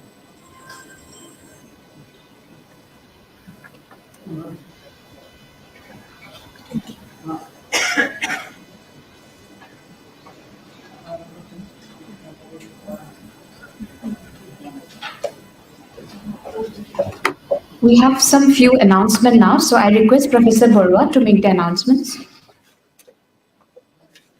Thank you very much. This is actually very good discussion, but time is short. That is a problem. Moreover, our farmer friends are waiting, eagerly waiting rather. The cultural performers also waiting. All are ready. They are waiting for us. However, we have last presentations. Our colleague also waiting for a long. So under these two waiting, we have to take a decisions. We are taking a decisions. We'll be given 5 minutes. We'll complete our year. In the meantime, we have a team coming from the far long Lakhimpur, and the principal is here. I am requesting Professor Prasanna Pathak to hand over the participation certificate of the school exhibitions. Today, our school exhibitions are also very wonderful. Our juries announced the prizes from his own pocket, 500 rupees to each school team, and he recommended that no teams will be declared first, second, third. All are first. So that also our decision we have to do it. In the meantime, I request all the kids, please come here, come forward, and take the bunch of certificates, participation certificates from our Insurance Vice Chancellor, Assam Agriculture University. Please.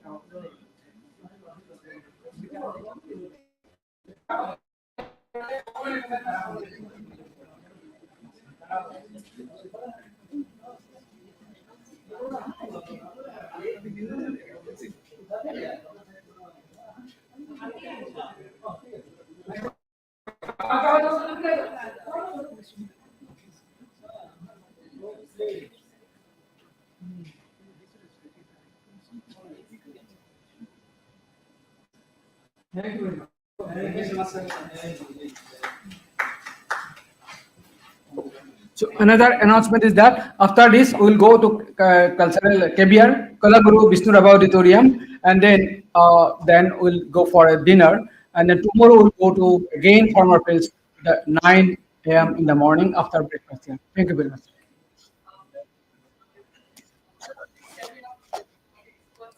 Yeah, today. Okay, experts are very late. I think already some left. No problem. Whoever here will come over here to a group photo. After this, there are 5 minute long presentations. It is injustice, I understand, unfair for you, but still we do not have any. Means we'll have to you'll have to take care of this. Thank you very much. Now, I request Dr. Vimal Chaudhary, Assistant Director, Animal Husbandry, and Dr. Yangisini Meher, Assistant Professor, OUAT, to make their presentation.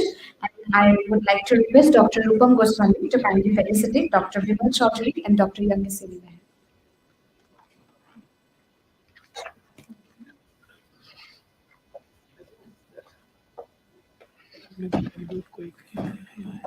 Right.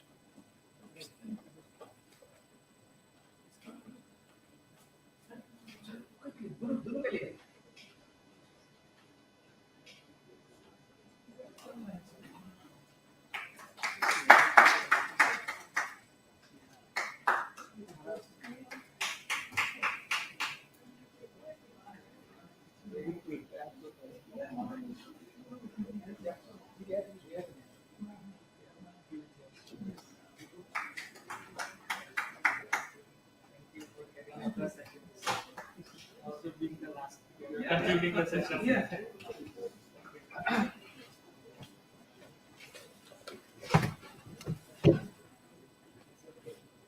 Respected dignitaries and all the मेरे प्यारे बच्चे जो वहाँ पे बैठे हैं, सो ये ऐसा होता है कि veterinary is a very beautiful segment. हम लोग को ऐसा होता है, मैं हिंदी में भी थोड़ा बोल लूंगा, हम लोग को मेडिकल में बुलाते हैं, एग्रीकल्चर में बुलाते हैं, आयुर्वेदिक में बुलाते हैं, बोलते हैं लेकिन लास्ट को बोलना है sir.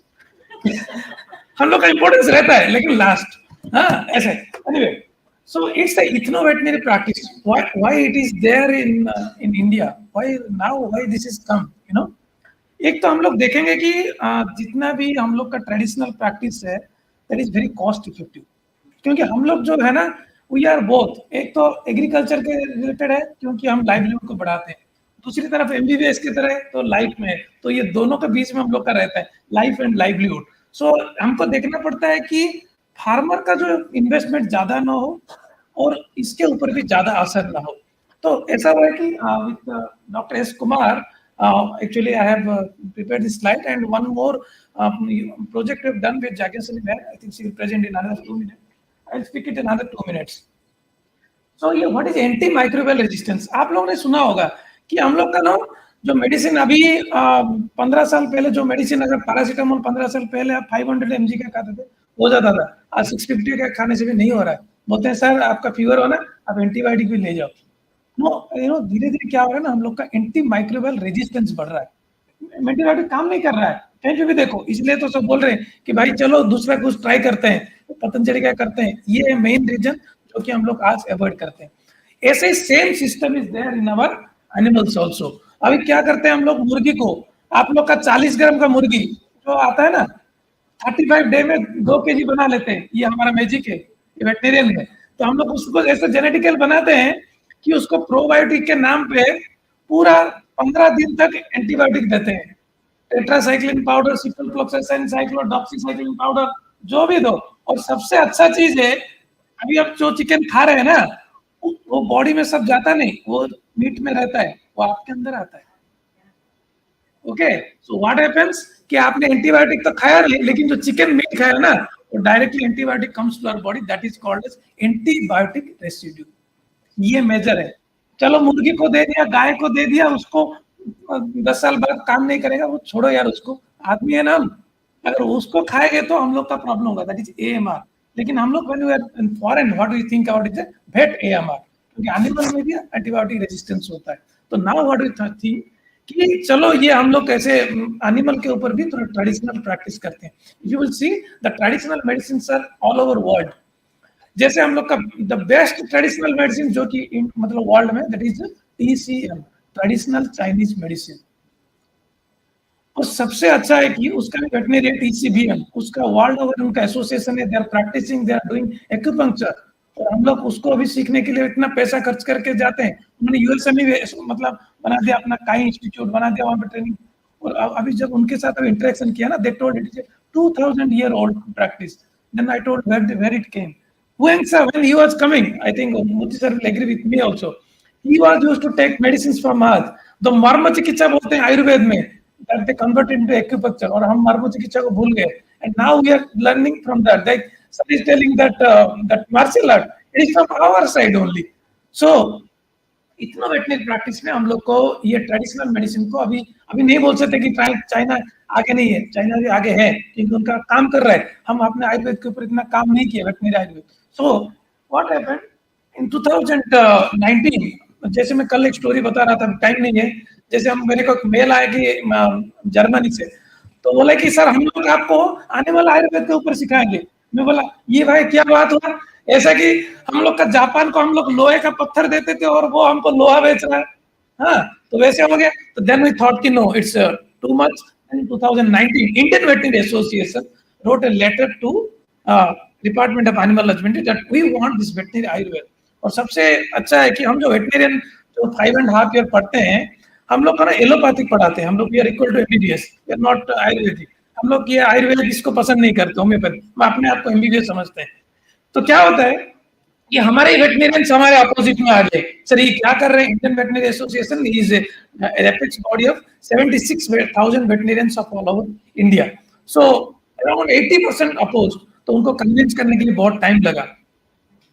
Then in 2021, an MOU was signed between Ministry of Ayush and Department of Animal Husbandry that yes, the veterinary Ayurveda will be included, and it was and we promoted the medicinal plant what you were mentioning. So now an OUAT, our Vice Chancellor, Professor P.K. Rao is very much interested in. I was talking to him regarding your book also in the meanwhile.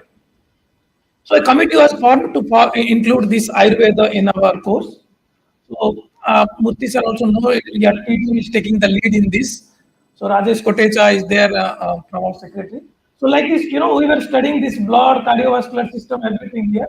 Now we will study the Panchamahabhuta, all these things from the next year. In 2023, it is going to be implemented. The meeting is the BCA curriculum, they have included it. So we are going to study these are the things. One medicine that was there, colistin sulfate. It was banned in 2019. You've heard it. July 2000. It was rampantly used in poultry E. coli, and we found that a lot of deaths were happening because antibiotics not responding. Reason, they were eating the chicken. Reason, the chicken were given this colistin. So it was completely banned. And the beautiful thing is, America banned it in 2000, and we banned it in 2019. And America was producing this and selling to us since 2002 to 2019. See? So in veterinary science, we included all these veterinary medicines, gastro, Ayurveda, all these are Ayurvedic medicines included. And this is that the same format what you are seeing. You can get website is there, NDTV COOP Pharma. You can get all the things is there. And to my surprise, utter surprise, what Moti sir I was mentioning, all these Pasu Ayurveda, Gaja Ayurveda, Go Ayurveda, Hastya Ayurveda, all these are there in the Odisha State Museum Library. All the Pothi are there, and all that we have converted to e-Pothi, and it is available online also. So I was requesting to our IKS team, and also I will request to other universities also. You can translate it like they are doing some of the things with SOI University. So this is that also Shastra that is written in the Sanskrit. This is Go Chikitsa, it is written in Odia, so we can translate it. And with our effort, like there is a pharmacopoeia is there, where actually, from that only you can, design your medicine. Indian pharmacopoeia and integrated medicine, that is for homeopathy and Ayurveda. Last year in 23rd October, every year on the Dhanvantari Day, they celebrate the National Ayurveda Day. And on that day, they released the formulary of the veterinary first time. And on that day, around 18 countries all over the world, we celebrated it as a World Veterinary Ayurveda Day. So that was my contribution for our Indian Veterinary Association. And these are the things we have done for promotion of veterinary Ayurveda. And Indian Veterinary Association is affiliated to World Veterinary Association, Commonwealth Veterinary Association, Asian Veterinary Association. And we have formed recently the SARC Veterinary Association. Because if you will see SARC, this Pakistan, Bangladesh, Bhutan, everything was coming under our Bharat. So you will find the similarity of medicines are there. Even, they are using the Unani system. Some are using this Siddha medicine from Tamil Nadu. I think Professor Punyamurthy will agree with me. So they are using. So they have some similarity are there. And being an Indian Veterinary Association, we are promoting the traditional veterinary medicine. So what happened? Recently, we have in August we are having the WHO Traditional Medicine Conclave. I will request everyone to participate if get a chance there. On 17th and 18th, last year they inaugurated the Global Center for Traditional Medicine, and 194 countries consented for that. And our director Peter was there. Our PM was also there. Some international practitioners were also there. And this year on 17th and 18th. You can participate there, and there is a special session on also our veterinary medicine, because previously they were thinking it is human medicine, but I told them, so see, One Health means it's three parts: human health, animal health, and environment health. Environment health is basically the plants. So Brucha Ayurveda is one part. There is a forum called the World Ayurveda Forum. It is there in Bangalore. So every 2 years they conduct the World Ayurveda Congress. When they started, they didn't include Pasu Ayurveda. It took a lot of things to put it Pasu Ayurveda. Now we are planning to include this, Brucha Ayurveda from next year. So these are some of the way forward we want, to include, how to take this forward. include these special courses of veterinary Ayurveda so that BMS student can learn. If they will not learn, how we will learn? Huh? So some of the, just a case study of 1 minute, madam, is there. So this is the myself and we worked in the breeder farm. You know, there is a poultry breeder farm. You have heard of this? What is this breeder farm means? You are eating the chickens, na? The chickens have both. You come here, na? The chickens have both male and female are there. Okay. So male, from the male we collect the semen and we put it in the female. Have you heard it? Yeah. Yeah. So you might be knowing, but rest of the people think, is it happening really? Yes. We are collecting semen from 0.5 ml and we are injecting it to 10 female birds. So what happens at the age of 18, the bird comes to mature age. If the male is not coming in at the 22 age, whatever eggs are coming, that is not fertile. So we are losing because one hatching eggs after insemination. Because whatever eggs we are eating, those are infertile, vegetarian eggs, what Gandhiji told. But these eggs are fertile eggs and these are non-veg eggs, okay? Because life exists. So what happens when it is not coming to properly, not giving the semen quality, what happens? You know, the eggs are infertile and you cannot get the chicks out of it. So what happens? We have veterinarians have always good ideas with that. We have one injection called as testosterone ethanol, depth force. We give it to the male birds and immediately semen will increase after 15 days. Okay, so we have, okay. So like this, we collect the semen from the female birds and we inject to the, we collect from the male birds and we don't call it semen, we call it milking, milk from the bird. See, new terms. Okay, and we inject it in the females like this. So what we did in a poultry farm, there are 60,000 birds are there, and around 300 birds we found out that they are not male birds, not milking. So we found 3 groups: T1, T2, T3, because that is the experiment. T1 is the control group. T2 we get the injection. T3 what we get that organic one, that one, the green gram and all these things. So see, what I found that yes, it is increased. You see, this is the thing. This green gram, it increased the process of spermatogenesis. It increased the sperm. Onion, it increased the testosterone level, and garlic increased the epidermis. And we found that when we did the reverse pharmacology, we found that these are the phytochemicals present in that which helps in these things. So this is the reverse pharmacology, and this is the control group. We didn't get any result because we didn't apply anything. T1 injection, see 0.4, after that it is decreasing. But in case of our organic thing, ये थोड़ा बढ़ रहा है अच्छा. तो मैंने ये बोलता है कि ये काम नहीं करता. But if you do have alternative, so why will go for that? So that's my thing. Yeah. Okay. Thank you. So we have also a journal called the Indian Veterinary Journal because it is publishing since 1924. And Indian Veterinary Association is the oldest association. It started in 1922. So we request if someone is interested to publish an article, they can send us. And it is a Scopus indexed journal. And for all the Indian authors, there is no processing and publishing fee. So agriculture we do publish because we are all working on the interface also. The frontier areas like biotechnology and all these things. If it is related to animal, we will definitely have. Thank you. Thank you all. I think that there will be no questions because either people are convinced or confused. No. Whole convincing. There is no question. It is not that confusing and not convincing, but it's a very interesting. And unfortunately, maybe it is at the last hour. But we will be here with us tomorrow also. You will get many questions. It is there. Just take 1 minute. These are some of the books we have published. Let's say, going to Panchagam. So these are done research with different universities. Some with Assam University also they have done. Yeah, they have done. Some they have done with Panchagam, the Kanchikuram, they have done. And we are having a vision document 2022. And as Madam Amrata Madam was saying, Vision 2047. That was promised last year. And this is a book written by Dr. Balram Sahu, which was written in Korea and in Hindi also. So you can also get it online and share the number of it.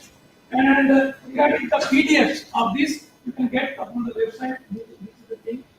All the details and everything is there. You can use it and you can get the result. Except that our movies are telling that in Odisha, we are promoting our agriculture and allied sector. If you are anyone from India, Indian citizen, he can go and invest, you provide the land and you provide the money also, loan also, and up to 1 crore you will get the subsidy. Under our agriculture, horticulture, we are having 92 schemes, any innovative project also. Great. Thank you all. Great. I have a selfish request. If your luggage will be heavy, you feel this hard copy, our IKS center can honorably keep it and for our use and with all the your due acknowledgement to your center. Thank you very much. So actually, Aslesa was here yesterday and today also. And now, when she was preparing her vote of thanks, she just uttered, "Who will thank me?" I said that I am coming to give you the vote of thanks instead of Aslesa. Really, Aslesa has done a great job since morning, even yesterday. And she has not felt any, fatigue and tiredness. We first, thank you, Aslesa. Great job. And then also it is my part to thank all of you, all the presenters coming from all the institutions. Very thought-provoking presentations are here, and definitely it has fulfilled our aspiration and expectations that we thought. And this is really a great moment for all of us. And this will be a forum for us now to take it forward. Whatever a recommendation comes, we'll be part to it. Maybe many communications, many emails you will get from the IKS or police Ministry of Education, as well as from us, so that refinement of those policy matters are there. Your participations will be really deeply acknowledged at all stages. I also, deeply express my gratitude to the participants, particularly I have seen our very beloved Kannaka farm representatives, Mr. Newar is here since morning. Actually, he has noted he is the beneficiary because he's a real farmer. He has noted he has come from this Kannaka Bahumiki Prokop, and he has noted I have seen sometimes he has also translated itself in his own language. Really, I salute you. I have also seen my Cotton University representatives since morning. They are here. Yesterday also they were here. Appreciations. My thanks to all my patriotic personality, Bengalji and then Ismailji. I have seen the spirit of Ismail earlier also. When you first time I have seen it, I deserve the appreciation from all my university community to you. And then also my your soldiers, the research scholars. Some has left for thinking the cultural program will start before they go there, but it will not start. They didn't know, so they are beneficiary. They are getting the benefits here also. They will get the beneficiary. Others who left, they will not get. All the students are here. Students participations for Luckkeeper School. That is a good thing because they, I think, somehow connect something to this and they will carry forward. What about a generation? 25 years generation is he was recording. Now it is maybe another things they will carry. Their presence here is really beneficial for us. The team who are here, tirelessly recording and live streaming that Pransham, you call Pransham, the team, Prasham, Sangam and Prasham. Yeah, did we have both the team. Also, we appreciate you. We thank you that you are here for connecting, capturing the event. Whatever the events are here, we thank you. We also thank our team here, the IT team, as well as our colleagues who will be taking care of this hall. And then one person who really had many conflicts with me last 6 to 7 days. He is a good friend of mine, but he never thinks that I am his good friend, Dr. Solen Deka. He's sitting here and he's capturing photo, and he has taken all pain to managing this hall as well as other hall. If any problem, any deficiency, blames go. If everything is God credit comes to me. He thinks like that. He thinks like that. No, in fact, credit goes to him only. I have no hesitations to tell it at any forum. He's very clear. And another gentleman, today I will not name his because he's Rupam Goswami, I can name him. Really, day and night he's working for him. All the silent work, all the communications, everything is doing. So many other teams are also there. Today I will not name, tomorrow I will name. So I can thank all of you from this, core of my heart.